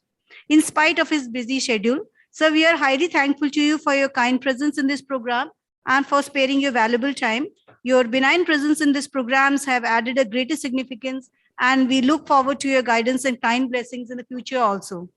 Our sincere thanks to Dr. P.K. Sharma, sir, Director, Animal Husbandry Department, Himachal Pradesh, for his kind presence in the program and for nominating the veterinary professionals of the department to this program. Sir, we are thankful for your gracious presence and for addressing the gathering on this occasion. Your kind address has been very motivating, and we look forward to a very strong linkage with the State Department of Animal Husbandry of Himachal Pradesh for all future programs. Our sincere thanks to Dr. Ashok Kumar, sir, Assistant Director General, Animal Health, ICAR, for his kind presence and support throughout these interface meets. Our earnest and deepest gratitude to Dr. Triveni Dutt, sir, Director and Vice Chancellor of IVRI, for his strong leadership, continuous suggestions, guidance, and unconditional support in organizing this program. Sir, without your support and motivation, the designing and implementation of these programs would have been impossible. My wholehearted and earnest thanks to Harind Kumar, sir, Joint Director Extension Education, IVRA, Nagar, for providing all the necessary guidance and support for organizing this meet. My sincere thanks to Dr. Gorakhmal, sir, Station in Charge, IVRA Regional Station, Palampur, for his constant support in liaising the program with the Animal Husbandry Department of Himachal Pradesh, and for mobilizing the officials of the Krishi Vigyan Kendras and the veterinary colleges for their participation in this meet. I wish to place on record my sincere thanks to Dr. K.P. Singh, sir, Joint Director Cadret, G. Sai Kumar, sir, Joint Director Research, all the head of the divisions and all the faculties of this institute for their kind presence. My sincere thanks to the Joint Directors, Deputy Directors, and Additional Directors of the Animal Husbandry Department of Himachal Pradesh, the Chief Veterinary Officers, Senior Veterinary Officers, veterinary pharmacists, and all the other staff of the State Department of Animal Husbandry of Himachal Pradesh, the Krishi Vigyan Kendra in charges, subject matter specialists, and all the faculties from our institute and the Himachal Pradesh Veterinary College for sparing their valuable time for this meet. We feel that the deliberations in the meet would be very fruitful in chalking out future research and training programs, and maybe in transfer of technology from our institute to the Himachal Pradesh department. And we would also be getting very important inputs that would be guiding the future research programs at the institute. Thanks to all the students who have registered and are connected today in this program. I hope these deliberations here prove beneficial to you. My sincere acknowledgements to the ARSL for providing the networking support for this program and in charge communication center for the news coverage. At last, I would like to place my special heartfelt thanks to the IVRA team, especially the team who would now take up the technical session. Dr. Mahesh Chandra, Head, Division of Extension Education, who is the chairperson, Dr. Suman Kumar, Scientist, VPH Division, who will do the rapporteur, and our esteemed speakers, Dr. Bhilegaonkar, Station in Charge, Pune, Dr. P.S. Banerjee, sir, in charge IVRA ERS Kolkata, and Dr. S.K. Singh, in charge ITMU, and all the other team members, Dr. Amit, PI CAST ACLH project, Dr. Bablu Kumar and Dr. Himani, co-PI of the CAST project, and all the team members of the institute for providing active support and cooperation throughout the initiation to the implementation of this program. Thank you all very much once again. Thank you, ma'am. Now I request Dr. Mahesh Chandra, Head Division of Extension Education and the chairperson of today's technical session, to conduct the session, please. That's how my leave I'll quit now, right? Thank you, sir. Okay, sir. Thank you, sir. You please continue. Thank you, sir. Thank you. So I welcome all of you to this technical session. So this interface meeting reminded me of the offline training programs, interface meetings we have had in Himachal Pradesh at Simla and Palampur few years back. And now under the constraints, we are organizing this offline, and it's a good opportunity.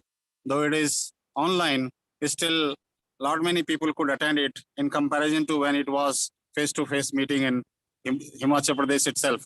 Actually, Himachal Pradesh is one such a state wherein we had very good collaboration with the field veterinary animal husbandry department of the Himachal Pradesh, because almost all the veterinarians travel to IVRI for training, and we also went to Palampur and Simla for the training of the veterinarians. Also the pharmacists also got trained at IVRI. So I consider this Himachal State Department of Animal Husbandry that he was active partner. He has been an active partner of IVRI in the matters of training and capacity building. So I welcome all the veterinary officers of Himachal Pradesh, including the Director Animal Husbandry Department of Himachal Pradesh, and our own Honorable Director IVRI, and our joint directors, all of the station in charges, students, and scientists of IVRI. We welcome all of you. In this session, this technical session, there are 3 seasoned speakers, outstanding experts and seasoned speakers. They are Dr. Banerjee, Dr. Kiran Bhilegaonkar, and Dr. S.K. Singh in 3 different areas.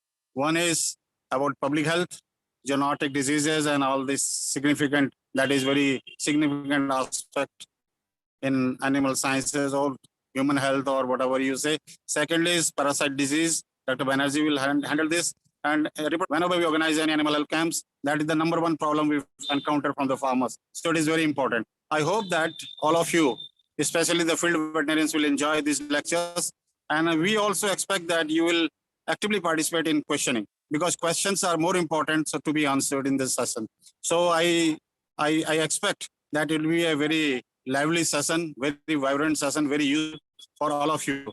I welcome all 3 speakers with a request that please maintain the time. Whatever the important topic it is, whatever important thing you are going to say, please take in mind that it is the time allocated is 20 minutes. So you will adhere to the time guideline. And now, after speaking on several interface meetings at the several platforms, I believe that you must be very much conversant with this idea, why we should stick to the time. So I welcome all 3 speakers and all of you, in fact. So later on, this session will be taken care by Dr. Roopsi.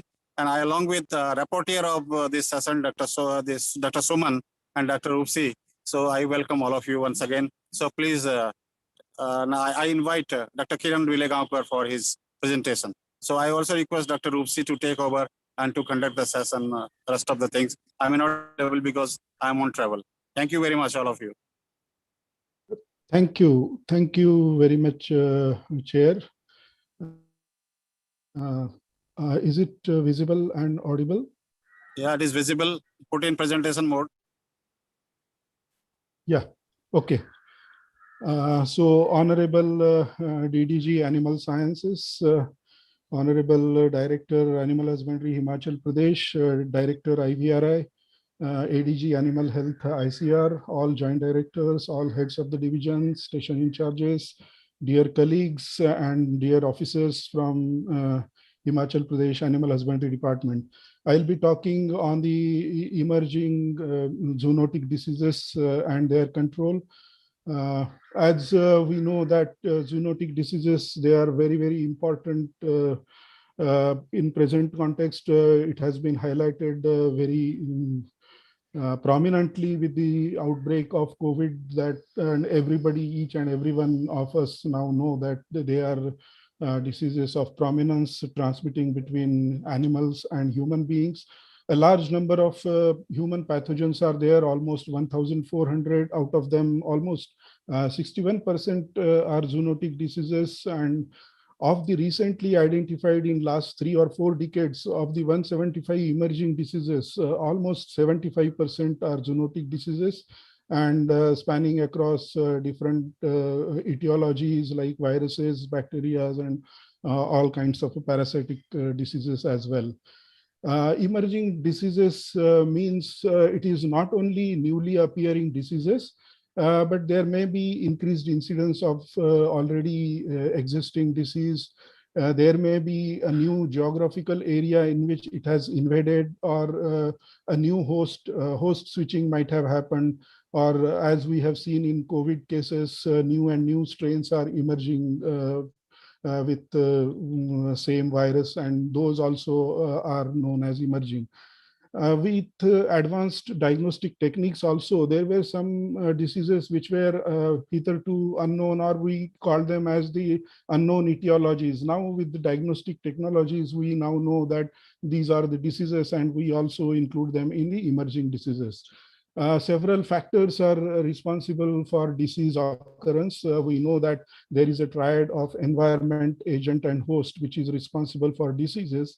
So naturally, for emerging diseases also, these triad is very, very important. And these factors, like pathogen factors, there may be several genetic factors like mutations, transfers of gene, recombinations, and adaptation to different kind of a host and vectors. And these determinants will always be responsible for emergence. Similarly, for host factors, there is a spillover from wildlife to human being, or there may be some vectors which become competent and they start transmitting the diseases. There may be susceptible host range, which is like elderly, immunocompromised person, and depending on their immune response, they may catch up the infection. And then environmental factors, those that are contributed by human activities like land use change, urbanizations, cultural, behavioral change, which is responsible for several foodborne outbreaks. Then these are some of the climate change, which also have been driven by some anthropogenic factors.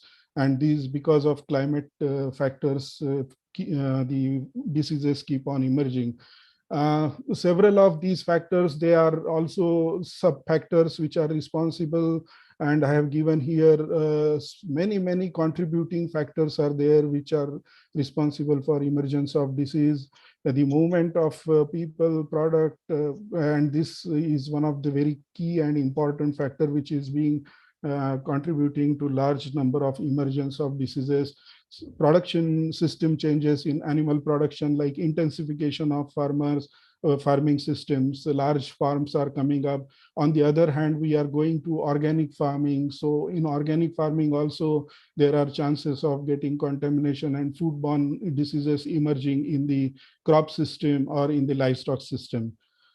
There are stages of emergence. In initial places, the organisms, they keep on rotating in animals. In the second stage, it may just spill over to few human beings. In third stage, it starts in a many, it keeps on moving into human to animal to human to animal. Then slowly in the last stage, as we have seen in this COVID pandemic, that human to human transmission is a very rampant. It can happen in several other diseases like Nipah also, where it's a very highly transmissible disease. Several routes of transmission are there for the diseases, like direct contact with the infected material through animals also, or through human to human also. There are vectors which are transmitting several diseases, which are emerging diseases like dengue, CCHF. Then foodborne emerging diseases, vehicles like contaminated food, water, etc. They are transmitting airborne. Several respiratory diseases, they are transmitted by airborne route. This is one of the papers where they have depicted one model of emerging diseases, and they have identified certain hotspots. Like you can here see the dark red or yellowish color hotspots. They have identified India as one of the hotspots. But this modeling probably went wrong. And when we see actual picture, this model seems to have not done proper, modeling has not been done properly. And this is the picture of global emergence of diseases. And you can see here, there is hardly any disease which has emerged in India. But most of the diseases, they have emerged in Americas and the Southeast Asian regions and African countries. And as our Honorable DDG has said, there is a huge economic loss due to diseases, not only in animals, but in case of human being also. So here are some of the bubbles. The larger the bubble, more the economic losses. So huge losses between almost 30 to 50 billions. And if you try to incorporate a bubble for COVID-19, I think it will fill the entire screen. And even then, we will not be able to estimate the correct losses due to COVID-19. So such a huge problem of emerging diseases. These are some of the emerging diseases in India. I have listed few, very few, which are very important and which have recently emerged in India. Many of them, they are viral diseases, some bacterial diseases, as well as AMR, which is a very, very big problem, which is being now taken care by world. So this is the timeline of emerging diseases. I have just given timeline after 2000. So last 20 years, there are several diseases which have emerged, starting from the Nipah virus infection, which occurred in West Bengal, to a very recently, last month, a 2 month back, the Zika infection was reported near Pune, in one of the villages near Pune. So several diseases have emerged, and in the recent years, the emergence has increased manifolds. Again, I will touch upon some of the important zoonotic diseases, emerging zoonotic diseases in India. Not going into details, I will be touching upon just higher points of these infections because of paucity of time. Dengue is one of the very important zoonotic infection, and this is increasing in incidence. So increased incidence is one of the responsible factors for this emergence of this disease. And world over, there is an 8-fold increase in last 20 years.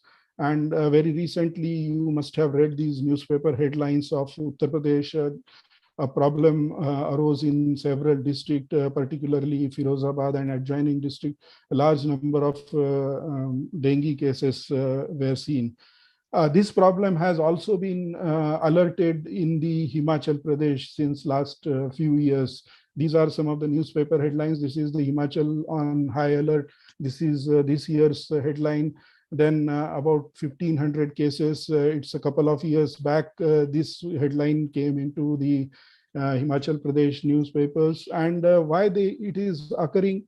The probable reason in Himachal Pradesh, they are probably telling that it is because of climate change. It's not yet confirmed, but it's a postulate that climate change might be increasing the population of the mosquitoes and then thereby transmission.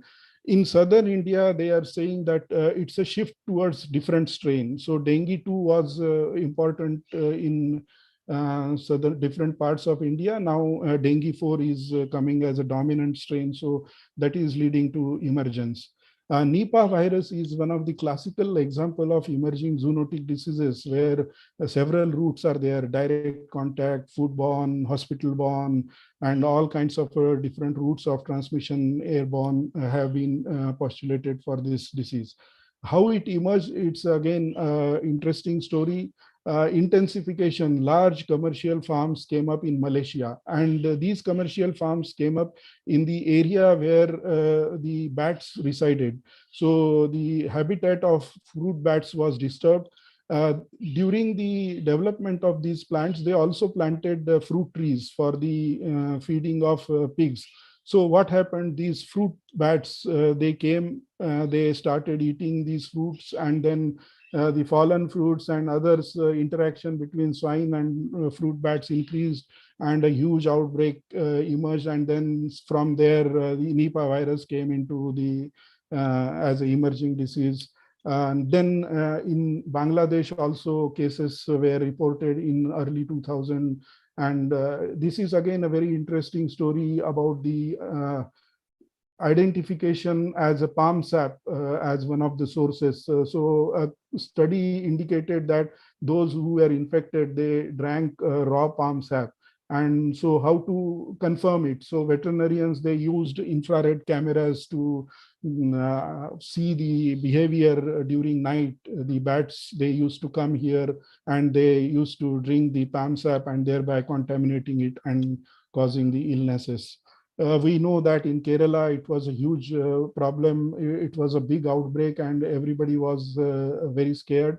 Very huge case fatality rate. Almost 21 persons died in 23 cases. And fruits also were one of the suspected, and therefore it is not yet proven, but all of a sudden there was a ban and losses due to this ban of fruits for exports. This year, a couple of weeks back, or maybe in September first week, there was a Nipah case detected. One worrying factor is that not only fruit bats, but there are certain other species of bats also where the possible Nipah virus infection has been very recently identified by the NIV team. So we have to monitor the fruit bats and related species of bats. Avian influenza is another important disease. Very recently, this year, several states have been affected by this, and Himachal Pradesh also was one of them. Large number of deaths of migratory birds happened, and this is causing heavy losses to poultry farmers since 2006, since it appeared in India. Human cases of avian influenza, fortunately, it is not transmitting very frequently to human, but till date, in last 20 years, almost 18 countries have reported a very high case fatality rate, more than 53. And India reported only one case, and that was the last case of avian influenza throughout the world, which was reported in July in Delhi. Scrub typhus, again, this is an important rickettsial disease caused by Orientia tsutsugamushi, transmitted by chiggers, that is mites of Leptotropidium species. And this is also a very important emerging disease, particularly in respect of Himachal Pradesh. And we can see several newspaper headlines are there. In Vidarbha region also, this is one of the important emerging infection. And Nagpur Veterinary College is working on this, and they are giving support to even medical fraternity for diagnosis. So these are some of the recent reports from Himachal Pradesh. Every year it is occurring, a large number of cases with deaths also reported. In last 5 years, almost 5,000 cases and about 90 deaths have been reported. Crimean Congo hemorrhagic fever was recently introduced in the Gujarat region. And this is again a disease which doesn't have any symptoms or exhibit any symptoms in animal, but can transmit through ticks, can transmit through close contact with animals, its secretions. Then it can further transmit from human to human, and a very deadly disease. But fortunately, it is only limited to Gujarat, and some activity has been noticed in Rajasthan in human, ticks, and livestock. Very recently, in Maharashtra, Palghar district also, they have done some survey.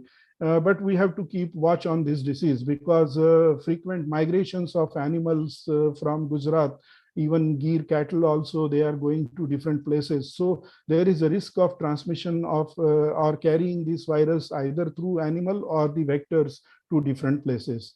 So I was reporting this Zika virus, which caused havoc in Brazil and Southern American countries. Very recently, one case has been identified. Fortunately, a couple of days back only, they have announced that the entire village and adjoining area is free from Zika. They took a very stringent measure in that village. So this was a 2 months back story.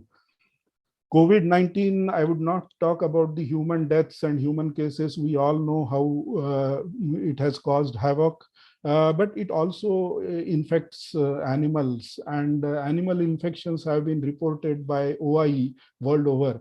And this is a report up to 31st August. This is a OIE report. They are situation reports they are publishing every month.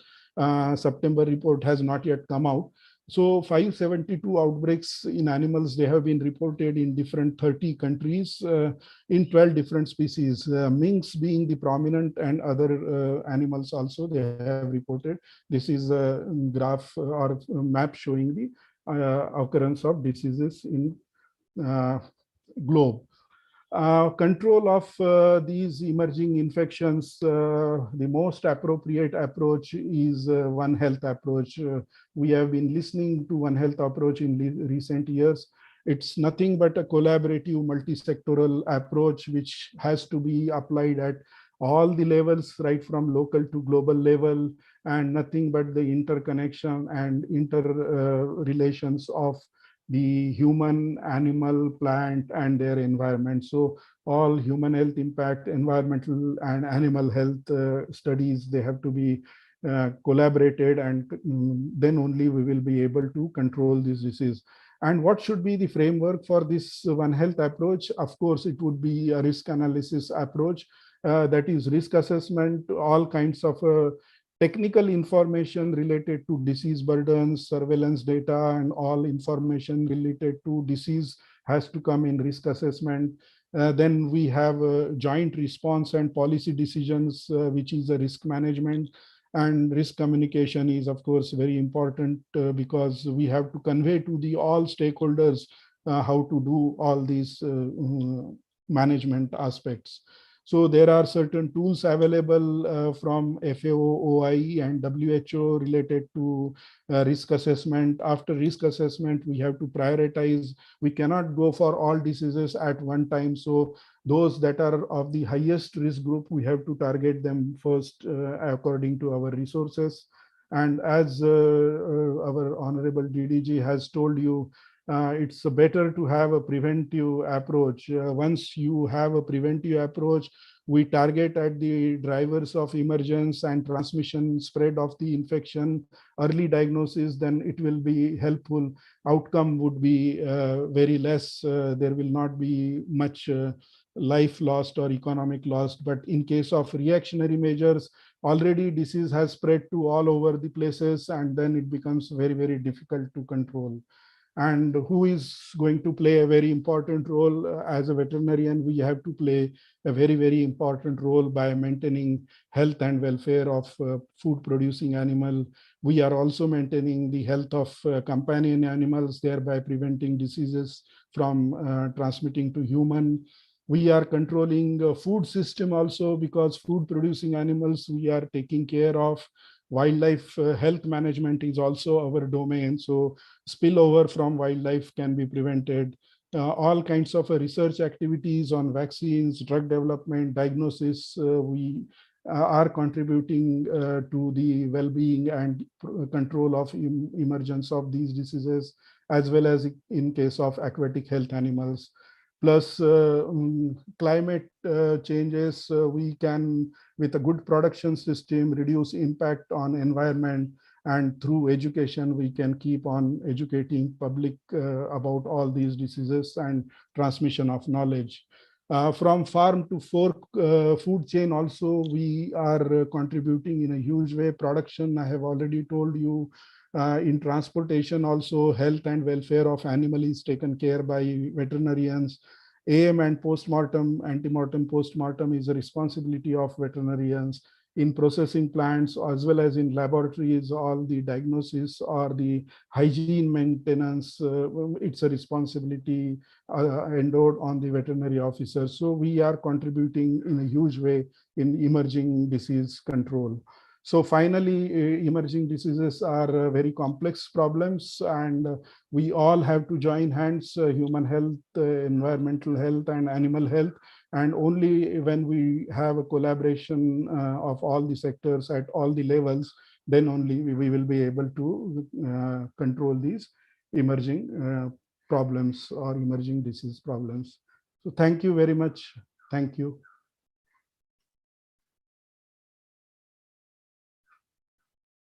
Thank you, Dr. Kiran Bhilekawkar, sir, for a very nice and a vast presentation, and specifically focusing the important issues related to the Himachal Pradesh. I would like to add here to the help of the audience that IVRA has also developed the IVRA Zoonosis app. They can download it from the Play Store, and that would also help them to provide additional information, and of course for recalling and remembering the information at their will. That is through their mobile phones, because it's on the Play Store. Apart from this, if our audience has any questions, I think we can take it at the last, so they can post all the questions in the chat box. So now I would like to thank Dr. Bhilekawkar, sir, and I think big round of applause for him for finishing the topic quite before time. Thank you so very much. And now I would like to invite another prominent speaker. I think he's a very good speaker, very good orator, Dr. P.S. Banerjee, sir, who is the in charge of the IVRA Eastern Regional Station, Kolkata, and he would be speaking on the major parasitic diseases of livestock and the control. Sir, please welcome. Thank you. Thank you very much, Dr. Rupsi. Whether the slides are in PPT mode? They are visible. Okay. So most honorable DDG sir, who helped me in citing some of the burning problems of parasitic diseases like anthelmintic resistance and many other things. Most honorable Director sir of IVRI and Director Animal Husbandry Department of Himachal Pradesh, all the joint directors of IVRI, and my colleagues from Pune, Palampur, and all other colleagues of IVRI, heads of divisions, and last but not the least, the veterinary field veterinarians, who are the real caretakers of the veterinary as well as public health issues at the grassroots level. I will be here. This is very difficult because Dr. Bhilekawkar finished in such a way. It will be a very difficult task. My task is doubled to finish it within 20 minutes. So I will be quite fast. So excuse me if I am not doing justice. As far as this part was also touched by DDG sir, that economic impact of the diseases. And here I have cited the example of few blood protozoan diseases in India, like trypanosomosis, filariasis, and babesiosis, including tick control. The total cost is around 19,450 crore. And this is just to give you some idea that this is half of the higher education budget of our country and half of the budget earmarked for vaccination for the year 21-22. Now, we don't have very realistic data in our hand, excepting one publication which came out in 2017 by a group of workers from NRC Equine, and they calculated that 4,940 crore is lost due to trypanosomosis.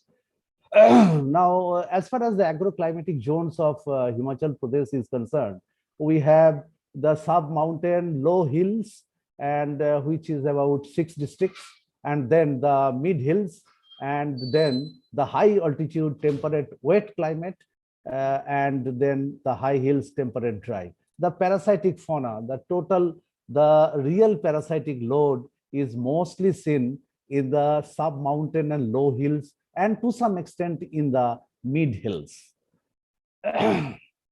What are the major parasitic diseases in Himachal Pradesh? It is not much different from the rest of the country, excepting that here trypanosomosis is in the back seat, while theileriosis, hematoprotozoan disease, takes the place of trypanosomosis for the rest of the country. And we have also the small ruminants, a large population of small ruminants, in where the GI nematode is a serious problem. It is the problem worldwide, but in case of Himachal, we have got 2 parasites. One is Himanchus, and in higher altitude, it is Teladorsagia or Ostrategia. We have also lungworm infection in small ruminants, which is absent in the plains of the rest of the country.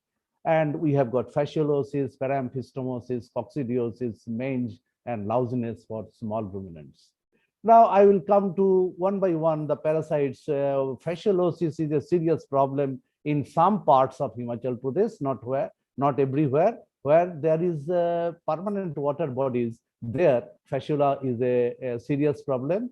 The adult worms and the snails which are aquatic snails, Limnia auricularia, and the disease is diagnosed in most instances by examining the feces, and it is the golden yellow-colored egg in the fecal examination. Side of it, there is a dark brown color egg. This is another liver fluke which is found in Himachal and higher altitudes of Uttaranchal and Jammu and Kashmir.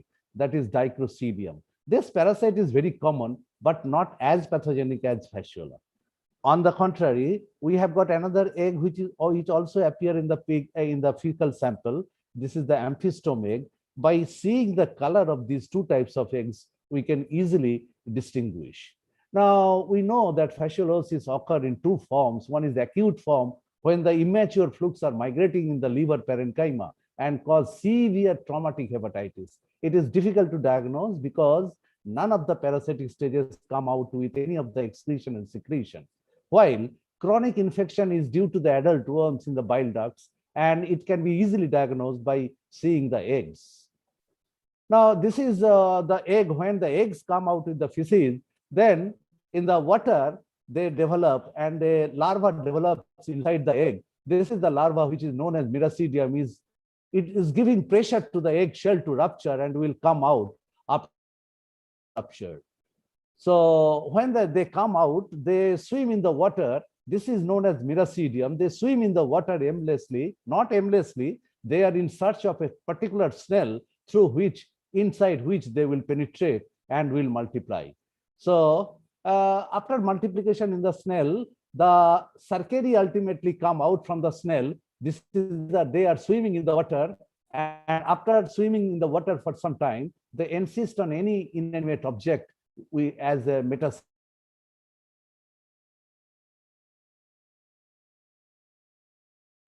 The infection is picked up. So what is the take-home message from these few video which I included? That the eggs require water and the snail. So if the cow dung can be prevented from falling into a water source, then the life cycle can be broken. And this is possible at the village level with the help of the panchayat. The water bodies can be fenced off from the grazing ground, and they can be prevented from picking up the infection. Another one is amphistomosis. They are found in thousands in the rumen, but not that much pathogenic. But when the immature flukes are migrating in the duodenum and ileum, they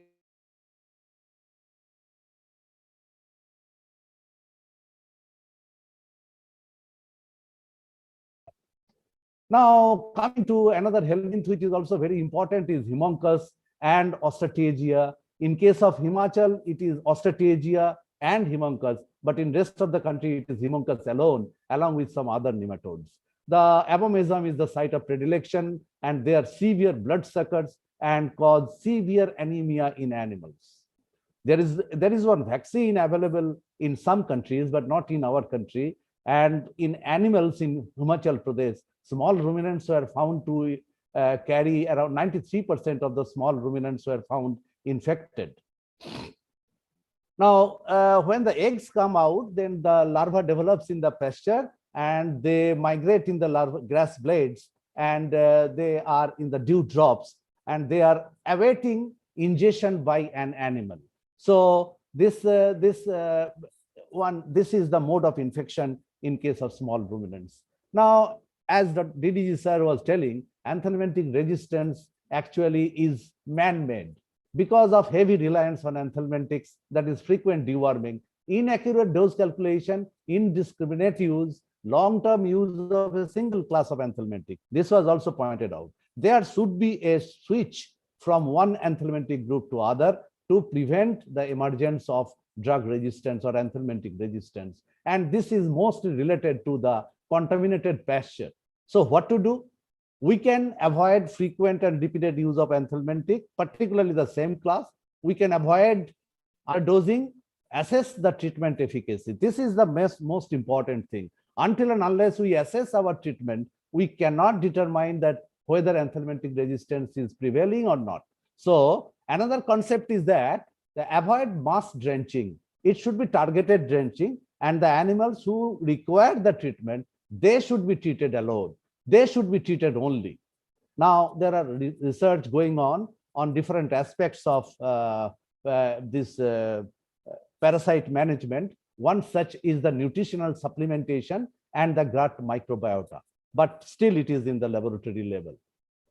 Now, coming to the hemoprotozoan diseases, as I told you, for Himachal Pradesh, bovine tropical theileriosis, it tops the list, followed by trypanosomosis and babesiosis.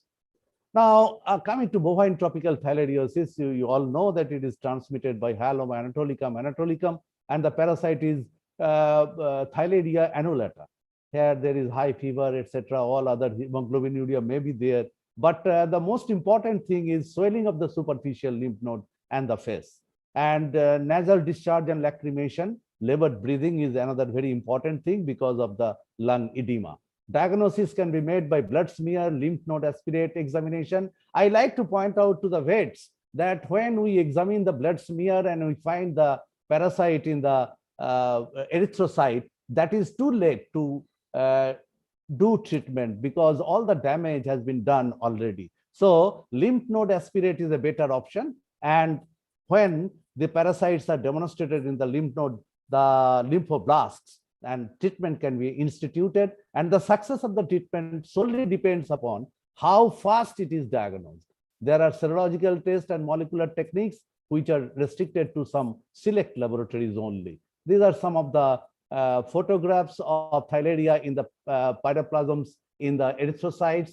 And here I like to draw your attention to the pyroplasms as well as one lymphoblast where in the cytoplasm there is Cox blue body. This is the stage which is actually the most pathogenic stage of the parasite. Now, if we take the lymph node aspirate and prepare a smear, then we will find the lymphocytes and the monocytes, macrophages, and the Cox blue bodies known as Cox blue body. These are actually the scisons of the parasite, which are inside the cytoplasm of the monocytes and the lymphoblasts, and they actually cause severe host reaction, and that's why the whole pathogenesis of theileriosis, cytokine storm, just like the COVID acute phase, occurs in animals and they succumb. And one pathognomonic post-mortem lesion is the punched out necrotic ulcers in the abomasum. This animal actually was recovering but then died, and these are the necrotic areas which are in the process of healing. So this is pathognomonic sign of pathognomonic lesion in case of theileriosis. Now, another important thing came up, that one group of Theileria known as Theileria orientalis group they were thought to be benign, not really. But the recent study shows that they are not really benign. It may be lethal. And there are outbreaks of oriental thalidomide from Kerala, Assam, and Himachal Pradesh.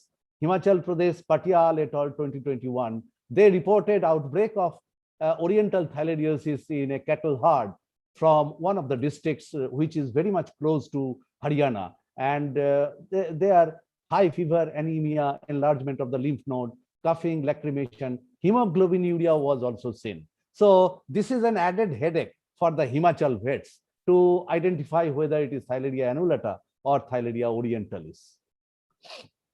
Now the treatment we all know, buparvacon is the drug of choice and it is quite effective.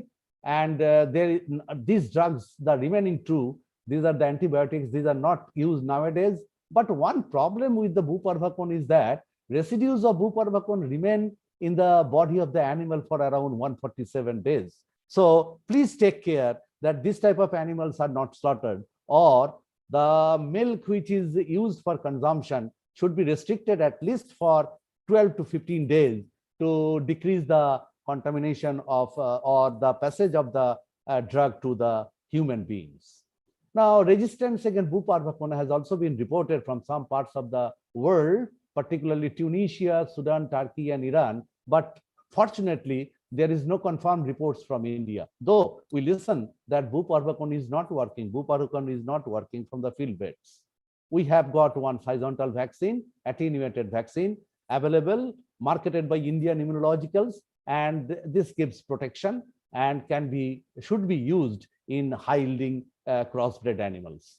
Now, coming to Sarra, it is thought to be not very much common in Himachal Pradesh, but my discussion with one of the scientists from NRC Equine just changed this opinion, that in case of cattle and buffaloes in Himachal Pradesh, it was found to be around 22%, though it is seroprevalence. And while in equines, it was 2%. So particularly those districts which are adjacent to Punjab and Haryana, there the prevalence was very high. Now, we know that the animals, the nervous signs appear in the animals and they move in circles. This is not a domestic animal, but this animal also showed typical clinical signs. And we could find all other clinical signs like nervous signs, the incoordination, etc. And the fly which is responsible for the transmission of this parasite is tapenos, which is a very robust fly, and they are very full. So the animal becomes disturbed and the fly goes to another animal. So this type of feeding habit is known as interrupted feeding habit. And the animals, this is the, I want to show you the mouth part of that fly, which actually cuts the skin first and then it sucks blood. This is the spongy lavella where the blood is adhered, and when it goes is transmitted. We generally do the diagnosis by thick and thin blood smear examination. Microhematocrit centrifugation method is much more sensitive than thick and thin blood smear. Animal inoculation is not possible in the field, but in select laboratories, it is a very good way of diagnosis. Serological as well as molecular techniques are also not possible in the field level. Now, in thin smear, the parasites are extracellular and can be seen easily. Now, in the wet smear examination is also very good. And if we take one drop of blood, small drop of blood, pinhead size, and put it a cover slip and examine under microscope, then we'll find that somewhere the erythrocytes are moving. So erythrocytes have got no locomotory organelle. So they are moved by the movement of some other thing. And these are the parasites, trypanosomes, which are actually forcing the RBCs to move. Now, if we go for microhematocrit centrifugation method, the capillary tube in which we do the PCV, that can be filled with the blood and can be centrifuged. And at the junction of the buffy coat and the plasma, if we break it and take the blood on a slide and put a cover slip, and then we can see the trypanosomes very clearly, clear from erythrocytes. So this is also a very sensitive method. If we go for animal inoculation, then the parasites multiply in the laboratory animal like mice, and the number increases. So a huge number of parasites can be demonstrated. Chemotherapy is solely based on berynyl and quinapyramine prosol. Lately, isometamedium chloride, not lately, around last 10 years, isometamedium chloride has also been marketed. These are quite effective, but from some regions, resistance against berynyl has also been reported. Cattle and buffaloes, they are varied response. They are having varied response to trypanosoma. Cattle, generally, they are anemia. There is intermittent fever, loss of weight, milk and meat production, loss in drought power, and they can live a long time, just like camel. But in buffaloes, two types of syndrome has been described. One is chronic and another one is acute. Now, the babesiosis is another important disease of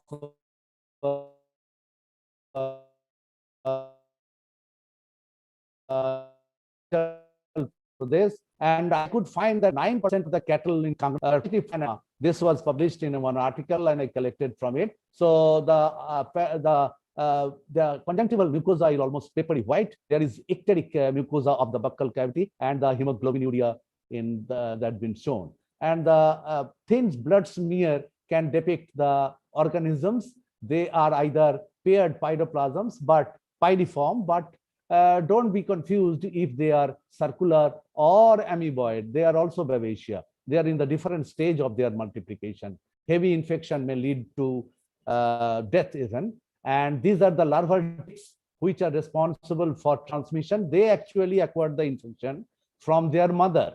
The mother, if they suck blood from an infected animal, then it is transmitted to the eggs, and from the eggs, the larvae which emerge are all infected. We have got injection berynyl, which is effective against this, but imidocarb dipropionate is the drug of choice, and these are used in cattle, buffalo, horse, and also in dogs. Anaplasmosis is one rickettsial disease, but it is transmitted by Buphyllus and also blood-sucking arthropod. This is not a protozoa, this is an eubacteria, and this is also seen in blood smears stained with Romanowski stain. That's why I have mentioned. So there is severe anemia, jaundice, and some other clinical signs. And the blood smear examination will reveal the dot-shaped bacterial cocci in the periphery or margin of the erythrocytes. That's why the name of the parasite, Anaplasma marginale. It also called severe anemia in cattle. These are the treatment options. Oxytetracycline and blood transfusion should be done, because in some of the cases I have seen that 2.5 g/%. Tick infestation is the root cause of all the blood protozoan infections excepting trypanosomosis, and there is severe resistance have been reported in the ticks, and ticks collected from Hamirpur, Bilaspur, and some other districts of Himachal Pradesh showed level 2 resistance against deltamethrin, but they are susceptible against cypermethrin. This is surprising, because cypermethrin and deltamethrin are from the same group. So deltamethrin should be avoided. Some other groups should be used for treatment. Now, as Dr. Rupsi Tiwari was telling, we have also developed one parasite control in dairy animals in Hindi and English app, which can be downloaded from the Google Play Store. And there is one color atlas of parasites from veterinary importance published by IVRI, which can be of some use for the veterinarians. Thank you very much. This is the picture to show that we know very little. We are at the base camp, and there is still further way to go to the summit. Thank you very much. Thank you, Dr. Banerjee, sir. A very beautiful presentation, very crisp, and in fact, you have completed well in time. Thank you very much. Once again, and a big round of applause to Banerjee. Thank you. Very nice videos and a very nice presentation. Thank you. I think we will take all the questions in the last, and please, all the audience, please post your questions in the chat box. Now we have another important presentation to be made by Dr. S.K. Singh, who is the principal scientist and in charge of the ITMU of IVRI. He would be speaking on the management of reproductive problems in animals. And this is a really big issue. And every time we are organizing health camps, this is the biggest issue that we have to resolve. So I invite Dr. S.K. Singh for his presentation. Thank you, Dr. Rupsi ma'am. Am I audible?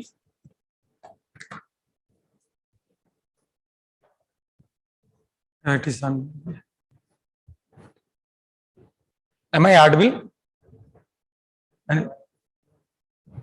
Yes, you are audible. Yeah, thank you, thank you. And slides are also visible, I think. Most respected Honorable DDG, Dr. B. N. Tripathi, sir. Honorable Animal Husbandry Commissioner, Dr. Praveen Malik, sir. Animal Husbandry Director, Himachal Pradesh, Dr. P.K. Sharma, sir. Worthy Director of IVRI, Dr. Tremidas, sir. ADG Animal Health, Dr. Ashok Kumar, sir. Joint Director Extension, Dr. Harin Kumar, sir. Joint Director Cadred, Dr. KP Singh, sir. Joint Director Research, I saw him, he is attending the thing, Dr. Sai Kumar, sir. All station in charges, especially station in charge of ERS Kolkata, Pune and Palampur. All the seniors, colleagues and my juniors, and more important, veterinary officials of Himachal Pradesh. And ladies and gentlemen, the topic which has been assigned me, management of reproductive problem. And I cannot show the visuals as Dr. Banerjee has shown, because if we see the reproduction, besides a healthy discharge at a time of stress, full-term fetus and mature placenta, if besides these three events, if we see any adversaries, then we consider the problem is there. So I cannot show you such a nice photograph. So till things are hidden, it is considered animal is healthy as far as reproduction is concerned. So as such, efficient reproduction is a very vital component of livestock development program and its success. Reproductive efficiency, in other words, you can say maximum use of the reproductive capacity of the animal, is of considerable practical as well as economic significance. Reproductive efficiency as a whole, to a certain limits, by modification in the traditional methods of breeding, feeding and management can be increased. And over the year, genetic selection and scientific management practices, they have increased the milk yield, but simultaneously compromise the reproductive efficiency. And around 20 to 30% of dairy animals, they are culled every year due to infertility only. That is a major concern. And our DDGs are also pointed out, around 30% infertility is there. You see, the situation is very alarming as far as Indian perspective is concerned. Therefore, orchestrated management activity, especially at the calf days, heifers, postpartum, along with early and proper solution of the reproductive problem, integrating the advanced technological intervention is essential to optimize the reproductive efficiency. So our goal is to have a calf at foot every year, means 12 to 14 months if you are having a calf in case of cattle, and 2 calves per 3 years in case of buffalo. That's wonderful situation. And there are certain reproductive efficiency indices, and these indices are very important for optimizing the reproductive efficiency. If really we want to achieve these reproductive indices, then the role of reproductive technology and the scientific management practices, it is a paramount importance. We can increase the, either we can increase the fertility, or another way we can intervene at certain stages to reduce the infertility. So I shall be focusing on the intervention to reduce the infertility. And if you see this slides, the bovine infertility, classically, if you see these type of the problems, they do occur in the bovine. And major, the circle, there are 2 circles if you are seeing. There are, one is the anistrus, substrus and repeat breeding. Above that, delayed puberty and sexual maturity, and below it is cystic ovarian degeneration. And another is other reproductive disorder like uterine infection, retention of fetal memory, abortion. They are the major reproductive problem across the Indian scenario. And this is the situation of losses due to infertility in cattle and buffalo. This is a very high incidence has been reported, and there is a huge loss, though these losses has been estimated quite long back, but still they account a lot. In general, even 1 day loss on account of anistrus in case of cattle, it is around 200 rupees per day per cow, and 3 rupees per day per buffalo in case of anistrus. So you see, the situation is very. There I have just taken some of the references which are available for the prevalence of the different reproductive disorder in the Himachal. And in that series, repeat breeding, anistrus and endometritis, as per the report of Parvesh Kumar and Madhumi Singh.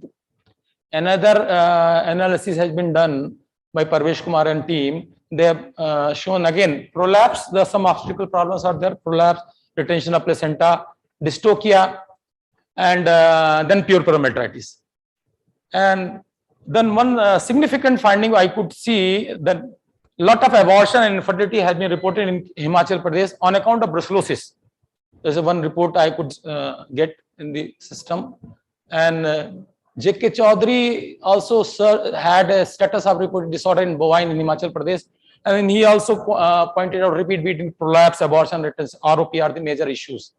One thesis has been done by Dr. Madhumi Singh, student Dr. Akshay Kumar, on the studies on reproductive health status of abundant cow in Himachal Pradesh.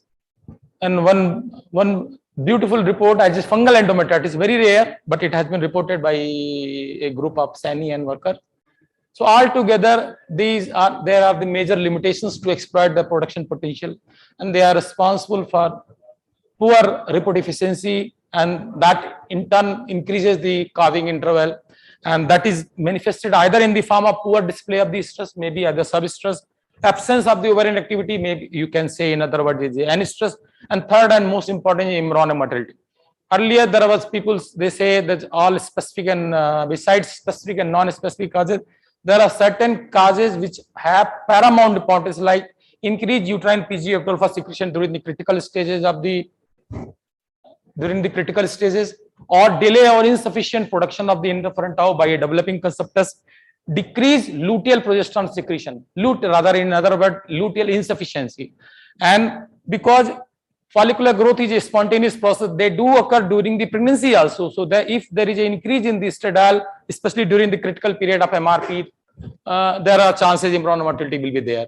So if you see the around maximum embryonic motility, they do occur in case of bovine, around 40 to 50% embryo they are lost, and most of the losses they do occur up to day 16 before MRP. Around 70 to 80% losses are there. So if you see this picture, around 20-30% losses which are day before 4 to 6, they are not under control. We cannot do much because at that time either embryo is in the oviduct or just started coming to the uterus.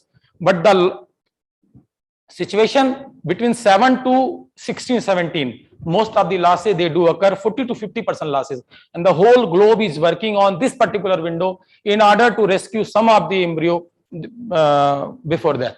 So we are also working. If you see this picture, what happens when animal is cycling, what happens? Cyclicity is maintained by the release of the oxytocin from the corpus luteum. They do act on the OTR receptor which are present in endometrium, and that in turn causes the increase in the PGF-alpha secretion, and that causes the lysis of the corpus luteum according to cycle, that the cycle is being maintained. The moment when it comes, the pregnancy situation is different. The pregnant developing conceptors or doubling embryo, they produce interferon tau or conceptor protein, and they downregulate the OTR receptors. So whatever oxytocin is there, they don't have the OTR receptors.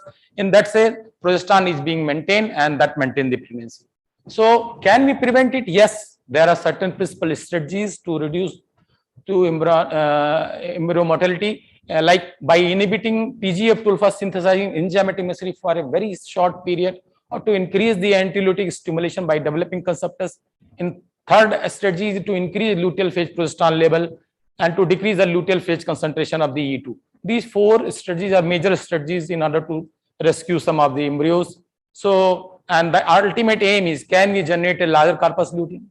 A larger corpus luteum will secrete a higher progesterone. Can we increase the rate and growth of the corpus luteum? Can we increase the luteal phase progesterone? Can we decrease the dominant follicle during critical phase? I have already pointed out there is a follicular growth. Dominance is always there. Can we decrease that dominance during the critical period? And last is the increase the antiluteal signal by conceptors. Yes, every strategy is possible, but it is you who has to decide what type of strategy you have to select. Like based on that, certain antiluteal strategy has been developed, like increase luteal phase progesterone production by using SCG on day 0, 5, and 12 post-TI.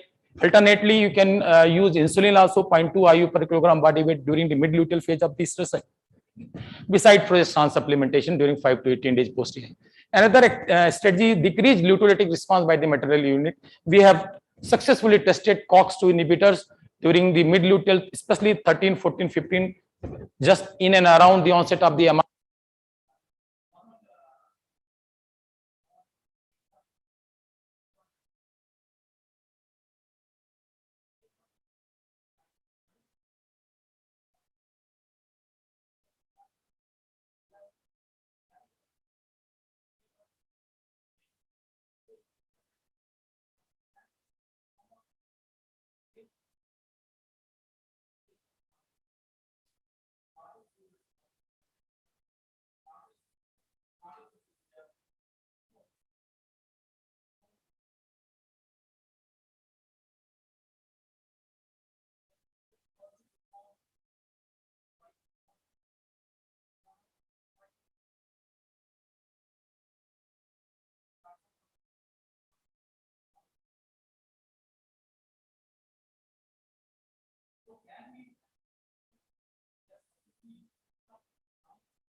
Your voice is not audible, Dr. Singh.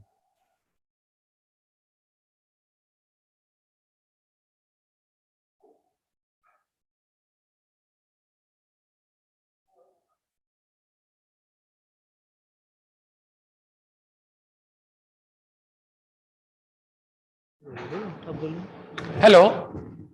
Yes, now it is audible. Since how long I was not audible, sir? About 2 slides back. Okay. Should. Yeah, I think these are very important. I think these are very important study which we have done in our lab, and we could see all these studies. They work very effective, and we have shown more than 20-25% increase in the consumption rate. So we can, for the management of the repeat beater, can we rule out the wrong insemination timing, wrong insemination techniques, endometritis, especially succulent endometritis, and errors in heat detection. So even then repeaters are there. We can early repeaters. If they are early repeaters, we should try GnRH at EI or 4 to 6 day post EI. If they are late repeaters, we can try GnRH at 11 to 12 day post EI.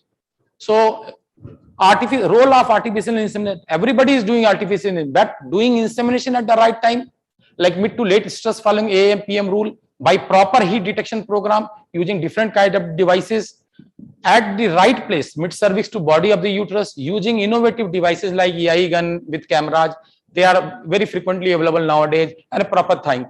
They are very important for the success of the EI, as well as the, if we really want to reduce the incidence of repeat beater, we have to see all these parameters while doing EI. And EI with accredited semen, and nowadays sex semen, it is very important.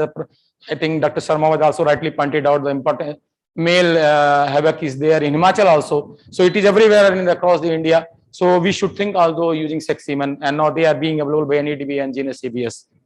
So, and another tool which we can try, like stress synchronization and time EI program, they are combining EI, that two time with the EI with stress synchronization, they offers additional economical and managerial advantages, and as they avoid the stress detection, and stress synchronization with either progesterone devices or PGF2 alpha alone or in combination, or using recent protocol of GPG, O-Sync, Co-Sync, Select-Sync. There are a number of the programs are there, and with time AI, they work very well.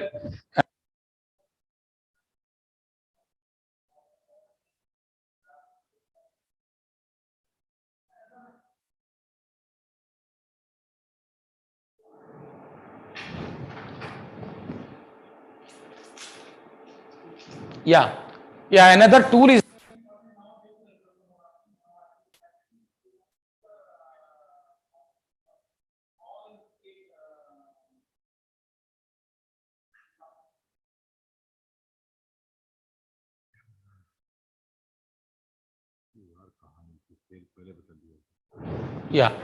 again, I'm audible. There was some problem in the cells, I think something like that. USG is very helpful in diagnosing of various forms of infertility, especially ovarian disorder, besides early pregnancy diagnosis. People say, normally they think the ultrasonography is useful for only early pregnancy diagnosis, but many types of the infertility, they can be diagnosed using ultrasonography. And these are some of the pictures of the follicle, corpus luteum, how the embryonic vesicles, they look like at day around 30-35. Some of the other structures are in the pregnant buffalo, early embryonic vesicles, heart, embryo, something like that. Even ovulation, all the ovulation pattern can be diagnosed by using the ultrasonography, doing at 2 different point of time, 8 to 10 intervals. Another most important problem is that anestrus. It, as the name itself indicates, the absence of the stress. It's the most commonly occurring reproductive disorders, and broadly defined as the lack of the stress expression at an expected time, and classified into 2 forms. In the first form, where there is a smooth ovaries are there are no palpable structures are there, they are called true anestrus. Or in the second form, where there is a palpable corpus luteum in either of the ovary, and animal has not been detected in stress as a result of substress or silent stress. Major reasons are there as malnutrition, heat stress, loss of body conditions. All factors, which multifactorial issues are there, besides hormonal deficiency and deficiency of the micro minerals. Disease like brucellosis, leptospira, FMD, they also are responsible for the anestrus conditions. So any conditions, any adverse condition, they are responsible for the anestrus. And the situation is most common in buffalo, especially in field condition, and especially in rural setting. some of the pictures of the, you see how they look like. Some of the pictures, ultrasonography, follicles, they do grow, but they do not convert, they do not ovulate. Rather, they become atretic. So there is no confirmative diagnosis. It is only history based on the rectal palpation. And if you are, you had the facility of the measuring these progesterone concentration at an interval of 8 to 10 days. As such, there is no single solution for the correction of the anestrus problem, but you can try as per depending upon the causes. Conventional method still hold roots like simple ovarian massage and Lugol's iodine painting on the posterior part of the cervix. It is effective, but now veterinarians, I don't know what is the major factor why they are not using, but it works. Various hormonal and non-hormonal compounds, they have been tried with varying degree of success for the restoration of cyclicity, especially injection of GnRH alone or pre-treatment with the injection phosphorus. They have shown very promising result on the induction of estrus in anestrus cattle and buffalo with a reasonable degree of the fertility. Besides that, progesterone, some people, they are also using progesterone alone or in combination with steroid benzoyl. They do good as in terms of restoration of cyclicity, but they have poor consumption rate. So OSING protocol has been also introduced for the management of the anestrus. Good plan of nutrition along with proper deworming and vaccination against specific infection diseases at regular interval is the key for the success of full management of the anestrus. So rest all the managemental factors are there. Some of the things, biostimulation, now definitely we are trying to remove the males. You see, in the coming years, we will really realize what is the importance of the male in the livestock enterprises. But even then, we should think on some alternative strategy like using biostimulation, other practices. And IVRA also has done a good work on this particular area. The importance of the urine bull exposure on this induction of the estrus. Certain herbs like bael and curry leaves, they have been used very successful for the restoration of the fertility in anestrus animals, besides general supportive therapies. So IVRA also has developed a fertility. Our director has shown this picture also in the morning. It is a mineral-based technology for estrus induction and synchronization in bovine. One review which we have published, and this review has been widely appreciated, and it has having a very high rating also, and including citation. Anestrus in cattle and buffalo. We have covered almost each and every aspect of the anestrus in this particular review. You can go through. And another infection important is the uterine infection, is a major cause of infertility in cattle and buffalo, not only in the Himachal, but in the whole part of the India. And basically there are different major affection of the uterus depending upon the layer involved, like endometritis, maybe subclinical and clinical metritis, puerperal metritis, septic metritis, pyometra. Subclinical endometritis is the most important, most common, and under field and farm conditions. So this is the scenario. Whenever there is a influx of the PMN cells is less than 5%, uterus is considered healthy. If it's more than 5%, it is considered the endometritic situation. And purulent means the name itself indicates the presence of the pus. So cytobreast technology holds very important. Now people, they have started using this technology at field level also. You can use it very nicely. You take the discharge aseptically and then make a smear and stain it. A white side test, it is not good for subclinical, but at least for subclinical to clinical settings, it is good test. You can do it. Is a simple test, and based on the color, it is a you can say animal is either positive or negative as far as uterine infection is concerned. These are the open surface pyometra in case of buffalo, and the treatment is very effective. PGF-12 is very effective in normal uterine dose. Besides PGF-12, you can use broad spectrum antibiotics along with PGF-12. It further improves the treatment effectiveness. Even oxytocin at the dose rate of 35 to 40 units, they have been given after 1 day for fast evacuation of the pus. That works good.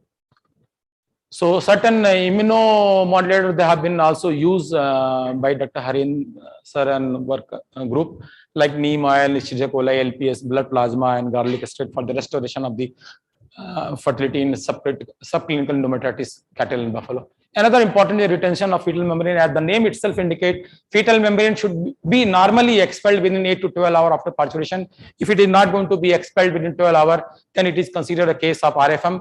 Factors that interfere normal with the maturation of the placentum, detachment of the fetal microvilli from the maternal cotyledons, uterine contraction at third stage, or initiate parturition leads to retained placenta, and there are several factors like infection, nutritional deficiency, abortion, they are responsible for. Normally, we don't allow the newborn to suckle, but please allow the newborn to suckle so that there will be a normal contraction and there will be a normal setting. So wait for 24 to 36. Don't try to attempt before 30 till you try to first allow the placenta to mature, and then it will be automatically shed out.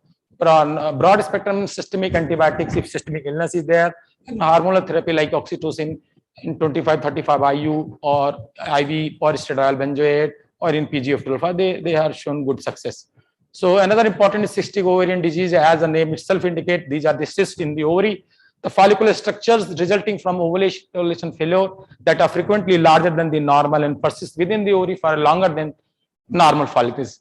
They are resulting in the aberrant reproductive functions. A cyst is defined as basically being larger than 25 millimeter in diameter if single, but if there are multiple, the diameter may be less. So basically two types of cysts are there. Follicular cysts, they are thin walled, fluctuating structure that can be single or multiple.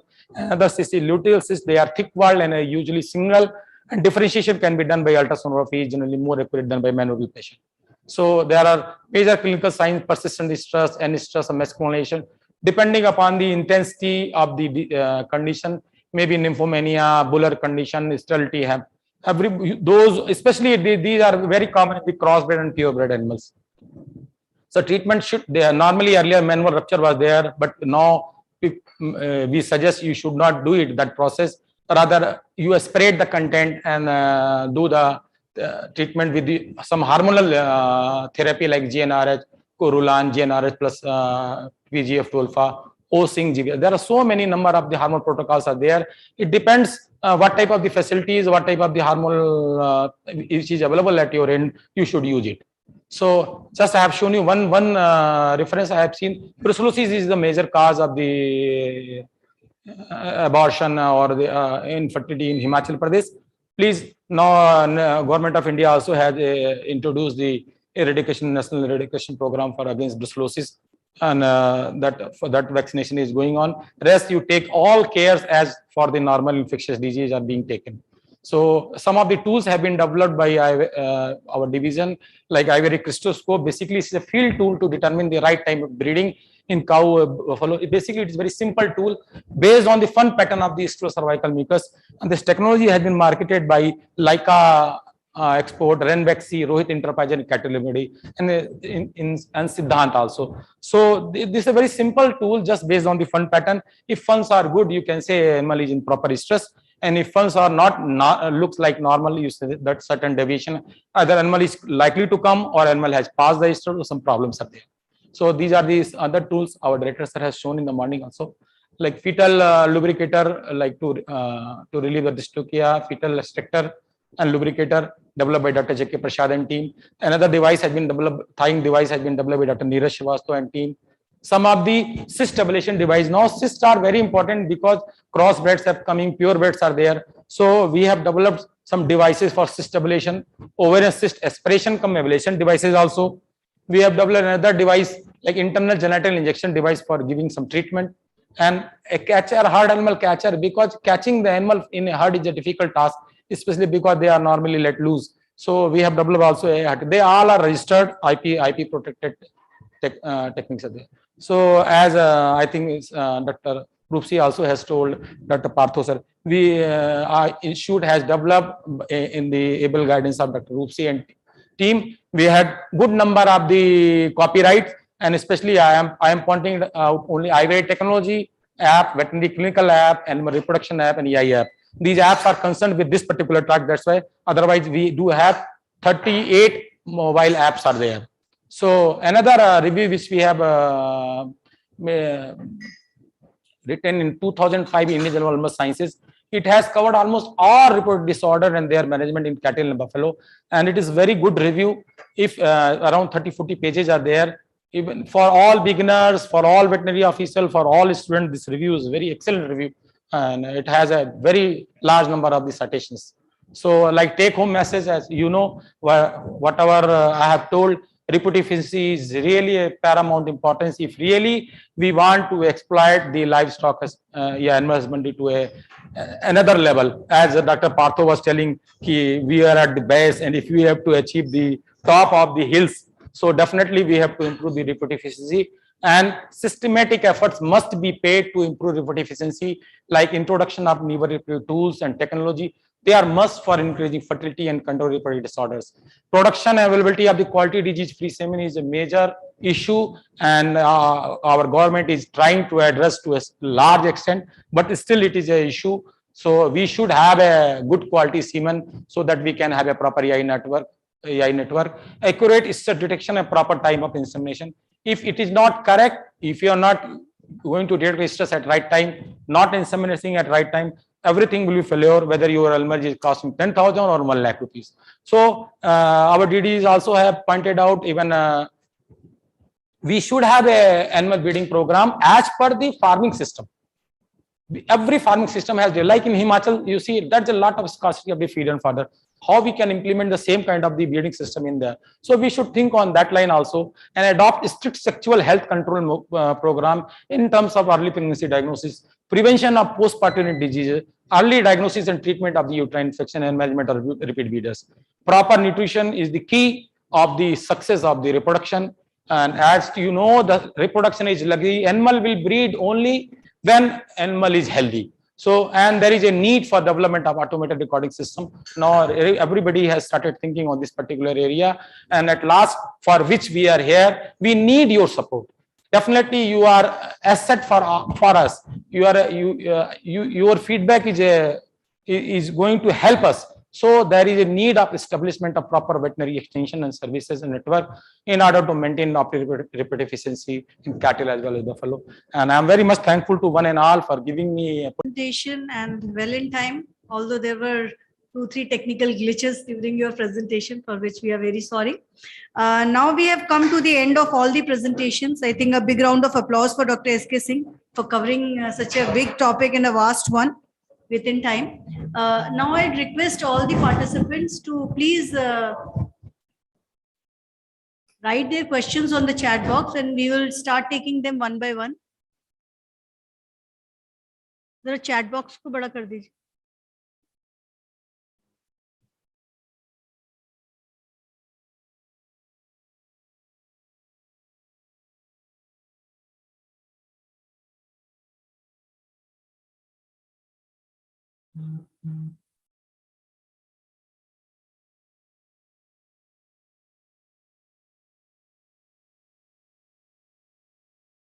Wait. There's a question. Good afternoon. Can we get the literature of the above content? So I think it's for the information to the whole house that these presentations, we would be uploading them on IVRA website. And YouTube. Yes, we will upload them in YouTube also. And in fact, these the whole session that was going on right now, it was live on the YouTube. So it will be stored there as a video. Always. So you can again watch the whole thing there. And upload it on the website. Yes, we will be uploading that both whole content on the website. Forgot treatment and control measures in foot rot treatment and control measures in migratory flocks. Yes, Dr. Sehdev Dey has replied to the question. I think Dr. Sehdev Dey hai? Is Dr. Sehdev Dey with us today? Dr. Sehdev Dey? Yes, I am online. Would you like to respond? I have already given my comments, and if the extension of the problem with that will be that is assessed first. If it is wild case, it can be simply treated by local applications of certain. Sehdev? Commonly available. These are available commonly and very cheap. Dr. Sehdev? We will need the antibiotic coverage, or if there is illness. Dr. Sehdev? Dr. Sehdev? आपकी आवाज में clarity नहीं है. We are not able to listen your. Is it audible now? Huh? Is it audible? No, you have to see your system. System is not working. Do one thing. We are just going to other question. You come here, okay? You come here. We are just switching to other question. Our next question is by Dr. Rajesh. It's about the PGF2 alpha for retention of placenta. I think Dr. S.K. Singh will respond. Yeah, I think I have told you, if you are able to expel it out without using anything, that is, I mean, that is wonderful. For that only you have to allow the placenta to mature enough. Don't try before 24 hours. Even then, if it is not coming after 24 to 36 hours, then we can start thinking, yeah, use a PGF2 will work only when there is a CL. So just in order to have a lysis of the corpus luteum properly, we are using PGF-alpha, so that if lysis will be there, what will happen? There will be progesterone dominance will be over. So the uterine activity will be more. So contraction will be more, and then therefore expulsion will be very easy. Thank you, Dr. S.K. Singh. Whether the question, whether the answer and response is enough, or you'd like some more? Rajesh? I think he's left. First, take those on the chat box. Then we have a next question from Dr. Anupam. Please elucidate a bit about diagnosis and management of subclinical thalidosis in cattle. IVRA working on developing some pen-side rapid test for thalidosis. I think Dr. Parthasarthi Banerjee, sir. Very good question. But this question actually leads to another question, that what is meant by subclinical thalidosis? I am not expecting any answer from you. I will just try to clarify that there are two types of situations. One is subclinical thalidosis. Another one is carrier animals which are showing organisms in the blood smear. So these are two different things. One is after the recovery of the animal or after tick exposure, the animal is having low grade of parasite in their erythrocytes. And this is good. This is nothing bad. It does not need any treatment because that is actually known as pre-immunization. The presence of that parasite will give protection also. However, if it is a case of subclinical thalidosis, then there must be some clinical sign, like the most important thing is anemia, severe anemia in subclinical mastitis. You may not find that the superficial lymph nodes are swollen. You may not find that there is cough, high rise of temperature. So these cases should be treated accordingly. Accordingly means after the demonstration of the parasite and assessing the clinical picture of the animal can be treated with the drug of choice, that is buparvacone. Now, I have already mentioned that from Himachal Pradesh, another type of thalidosis has been reported, which is known as oriental thalidosis, caused by Thalidia orientalis. This is actually happening in most instances in the pregnant animals and the animals who are under stress, either nutritional stress or transportation stress or any climatic conditional stress. So those cases should be diagnosed first by the clinical signs and the demonstration of the parasite. The demonstration of the parasite is easy in case of Thalidia orientalis because they do not multiply extensively in the lymph nodes. So by examination of the blood smear, you can diagnose the infection, and then you should corroborate it with the clinical picture, and then they can be treated with the drug of choice, and that is buparvacone. This is all what I have to say about the subclinical thalidosis, but it must be differentiated from the carrier animal status. Thank you. Thank you, sir. Yeah, Dr. Rusi, am I audible? Yes, sir. Am I audible? Hello. Dr. Day? Yeah, am I audible? Yes, sir, you are audible. Yeah, sure. We were discussing about the food rot. थोड़ा slow बोलो, slow. थोड़ा slow बोलो, Dr. Day. Actually, we were, sir, that question was that is about the food rot. And that is if sheep is a problem, and if it is a flocking and migratory one, in that case, what happens, we will have to find out two solutions. If the problem is local and not severe, simple use of the copper sulfate or zinc sulfate food bath will serve the purpose. But many of the cases, what happens, it is severe and lameness precipitates. if there is lameness in the lectures of the that is interdigital photodermatitis is much severe form, then I would suggest that please go for some antibiotic which is not a very high grade. Even the penicillin G, streptopenicillin or tetracycline can serve the purpose. And 3 to 4 days course. And also any painkiller, Malonex is the safest, and that can be given for 2-3 days. The problem could be well managed.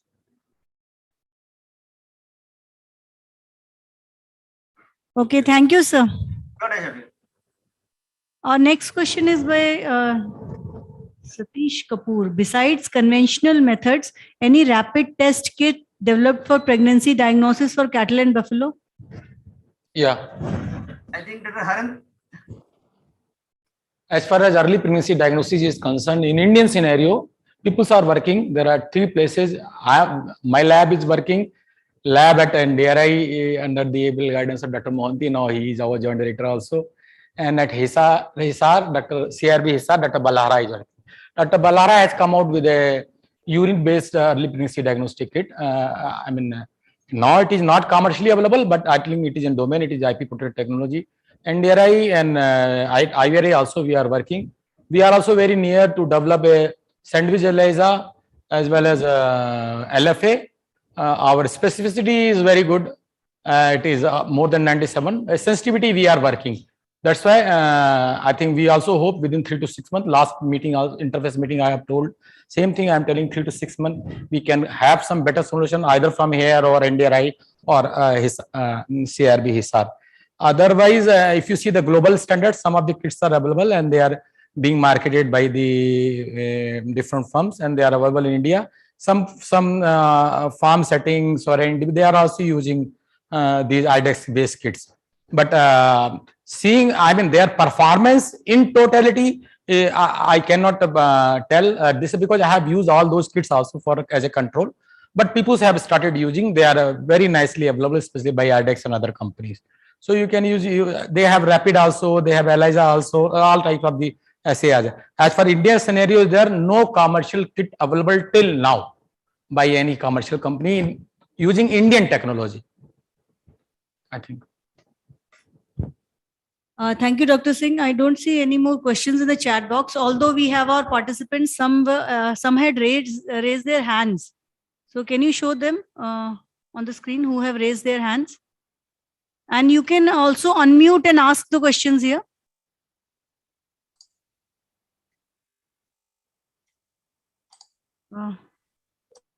Dr. Manoj Kumar, he has raised the hand. So if you have any question, please unmute and you can ask. Good afternoon, everybody. This is Vikram from Shimla. Good afternoon. Ma'am, I have a little query about FMD and HSBQ combined vaccine.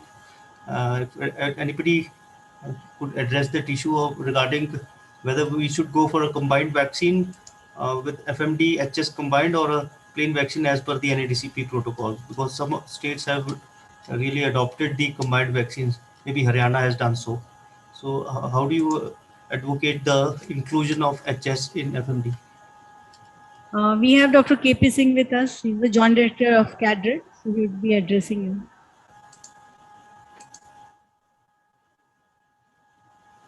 So,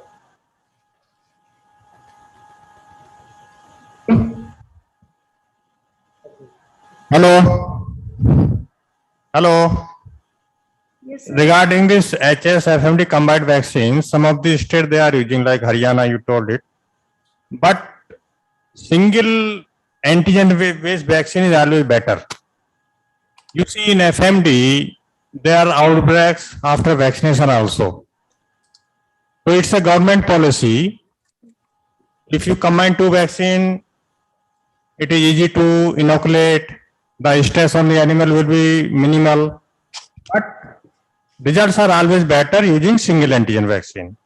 So protection will be better in single HS as well as single FMD vaccine. But it's a policy decision as per the guidelines from the ministry or this higher authorities will go accordingly. Thank you. Yeah, another query, sir, regarding FMD. We are recently facing for the first time in Himachal an outbreak of FMD in pigs. It's a commercial and a very geographically biosecure farm. Although it had an outbreak, around 25 or more animals had died of different age groups. But the thing is that we are unable to find the reason behind so large mortality in comparison to cattle or buffalo species when they have FMD. We have analyzed the samples both microbiologically as well as ELISA tests. So serotype O has been diagnosed. But do you find any research reports having pig contributing to larger mortality due to FMD, sir? Yeah, you're right. In cattle buffalo also, few years back, there was very little mortality. Only morbidity was there, animals showed symptom and self-cure or recovery was there. But nowadays in cattle buffalo also there is a high mortality. We have investigated many outbreaks recently in UP, and in all the outbreaks we got hypo only. So you know this FMD highly contagious disease, it can spread by any means, even through air, it can travel up to 200 kilometers. So it is not surprising. FMD is such disease, it can go to anywhere. Mortality is high because of there is a change in the virus itself. It is causing more damage to the heart, necrotic myocarditis. It is well-known fact. Earlier it was well-known in the young stock, especially in the young calves. But now we have seen mortality in the heifer or in the adult up to 3 years age old animals. So it is not very surprising. It is due to change in the virus. It is having more impact on the heart, causing necrotic myocarditis, and that is resulting into the mortality, death of the animals. Thank you. In postmortem also, sir, we could able to find some cardiac changes, more specifically, as you mentioned, like necrotic myocarditis. If you go for micros examination, you will see 100% myocarditis. Yes, sir. See, histopathology, any pathology can do it. So it's very common, and it is because of change in the virus. Thank you so much, sir. Thank you, KP Singh, sir. And I think our audience participant is satisfied. Now we have any other questions? Please raise your hand, or you can just unmute and ask. Dr. Singh. Yes, we can hear. This is Professor Sood from Palampur. Good afternoon, everybody. Director Saab or senior faculty भी बैठे हैं एकदम. Nice to yeah, very nice. I also see Himani. So, Dr. Singh, just a little query. In one of your projections, you said that there are the administration of GnRH differs depending on the inter-estrus interval. Yeah. This I just wanted to have a clarification on that, please. Because I have told normally, if you see the especially crossbred and purebred, follicular growth pattern is entirely different. So what happens, even some follicular growth is there. So whatever estrogen which is being produced by that follicles, which developing follicles during the especially MRP period, they disturb the estrogen ratio, and that is a major cause of the embryonal mortality rather than the absolute value of the estrogen and progesterone.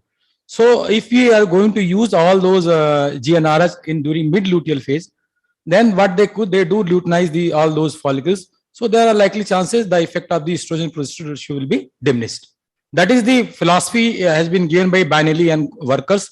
If you see you can read all those papers, Banelli and co-workers 2000. They have done wonderful work on these strategies, like how they can reduce the estradiol concentration during the critical phases of the embryonic development, especially day 12 to MRP 12-18.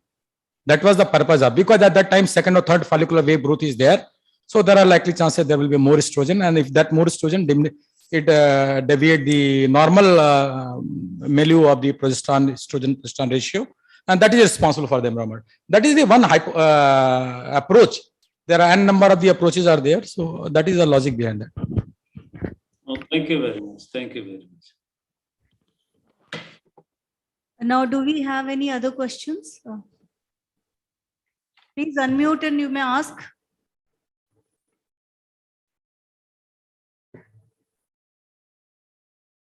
So there's a query regarding BP division. Yes, Vikram ji. So regarding BP divisions, as you mentioned about the availability of various diagnostics.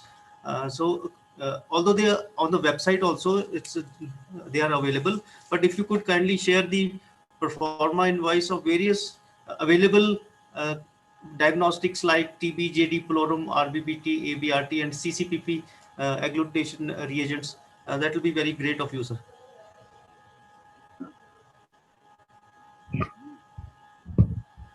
Dr. Vikram, the proforma invoice is submitted on request. Right, sir. You send your request, we will submit the proforma invoice.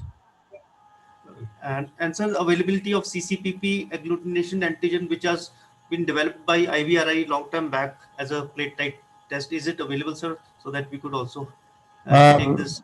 We have to inquire it because one of the scientists who was working on CCPP has been transferred to Delhi.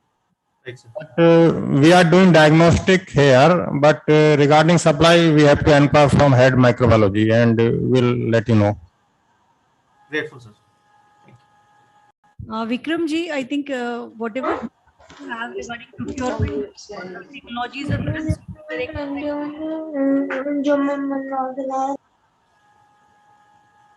Ma'am, I couldn't hear what you said. And I think you can get all the invoices related to them. Yes, ma'am. And moreover, we have developed one beautiful app, technology and services app, IVRI technology and services app. In that, we have mentioned all the technologies developed by IVRI as well as the services rendered by IVRI. And we have also mentioned the tariff or the cost of the services which IVRI is rendering. So I think, and we have also mentioned the mailing address and contact number to whom you have to contact for each and every services. So better is, and you just download this app. This app has each and every information which you are just asking. Eh? Yes, sir. Yes. Thank you, sir. Thank you for the Just download the app and from that only you can mail. It has a facility to mail directly for the concerned services. Yes, ma'am. I thank the director. I forgot this important information. Now can we have another questions? I think somebody was asking something while I was speaking. I heard a female voice. So do we have, because the female representation seems less in the audience, we should have some questions from so many female veterinary officers are there in the Himanchal Pradesh State Animal Husbandry Department. So.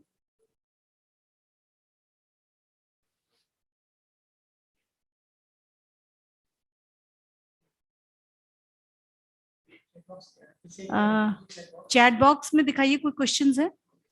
So I think there are no more questions. So any questions from our colleagues, veterinary officers from Himachal Pradesh? Any question? So I think there is no question. My last just submission to all the officials working in the field. I think in earlier also Himachal Pradesh officials, we had a very good collaborations, and in fact the large number of trainings for veterinary officials and pharmacists we have imparted in the I think during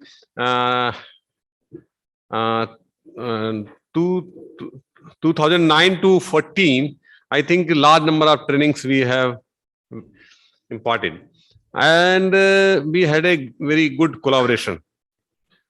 Now we are also expecting that we must have in future also the same type of collaborations in order to serve the livestock owner in a befitting manner. So a large number of applications we have developed. So my submission to all the officials that kindly download it. And whenever you have some queries on the applications, these applications are this mail enabled. Whenever you are having some queries regarding reproductions, or you want to supplement, you want to add, you want that some information must be advanced information must be added in the application, mobile application. So these application can also be updated, because this is our responsibility. Whenever we have placed some mobile applications on Google, that this is our responsibility to update regularly. So this is one. And second is whenever you are feeling some you see you want to give some feedback to our technology, or you want to give some feedback that these are the diagnostics and some technologies has to be developed by IVRI. So you are most welcome. Whenever you feel these are the technologies are to be developed, kindly mail it to IVRI mail ID, so that your inputs are will be greatly help us in reorienting our research program.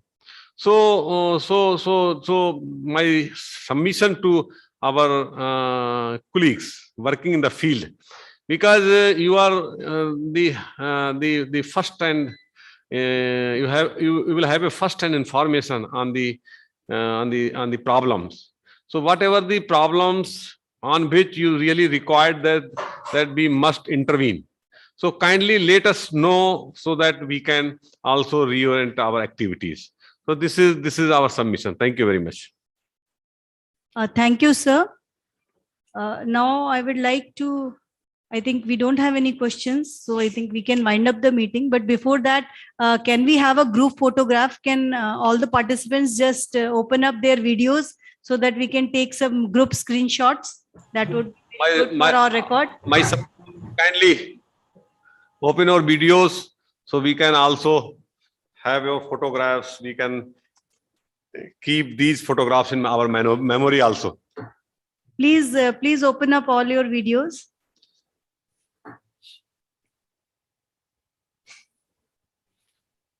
We have our joint director colleague, Dr.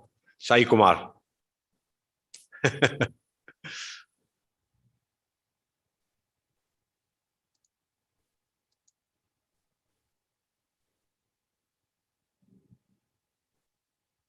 जितने screen है सबका ले लेना. जो भी आप लोगों ने जहां अभी स्क्रीन, कुछ लोगों ने फोटो नहीं अभी अपना वीडियो नहीं ओपन किया है, our request to open video so that we can have a group photograph, because this photographs today, this will be uploaded to our website as well as to our ICR website. So kindly open your this video.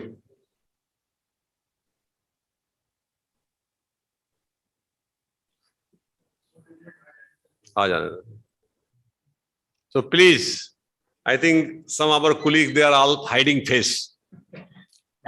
Kindly.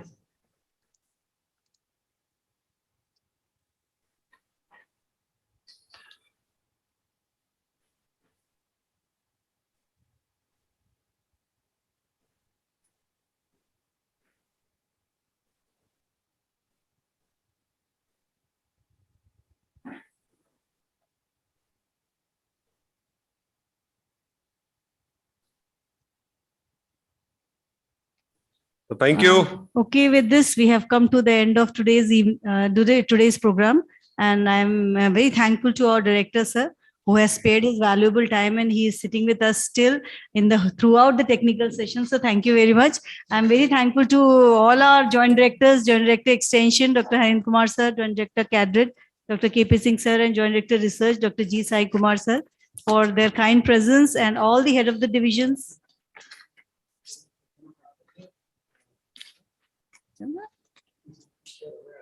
ये बंद हो गया, चल रहा है? सुन रहा ma'am, thank. Go ahead. Yeah, so all the head of the divisions for their kind presence, and all our speakers for today's program. and all the audience here, all the participants who joined us, and all the faculty of the Veterinary College Palampur and IVRI for their presence and for a nice interaction. So it was a very nice session. So thank you all very much once again. Now you can all have your evening tea. Thank you all very much. Thank you. Thank you, sir. Thank you. Thank you, sir. Thank you. Please keep in touch.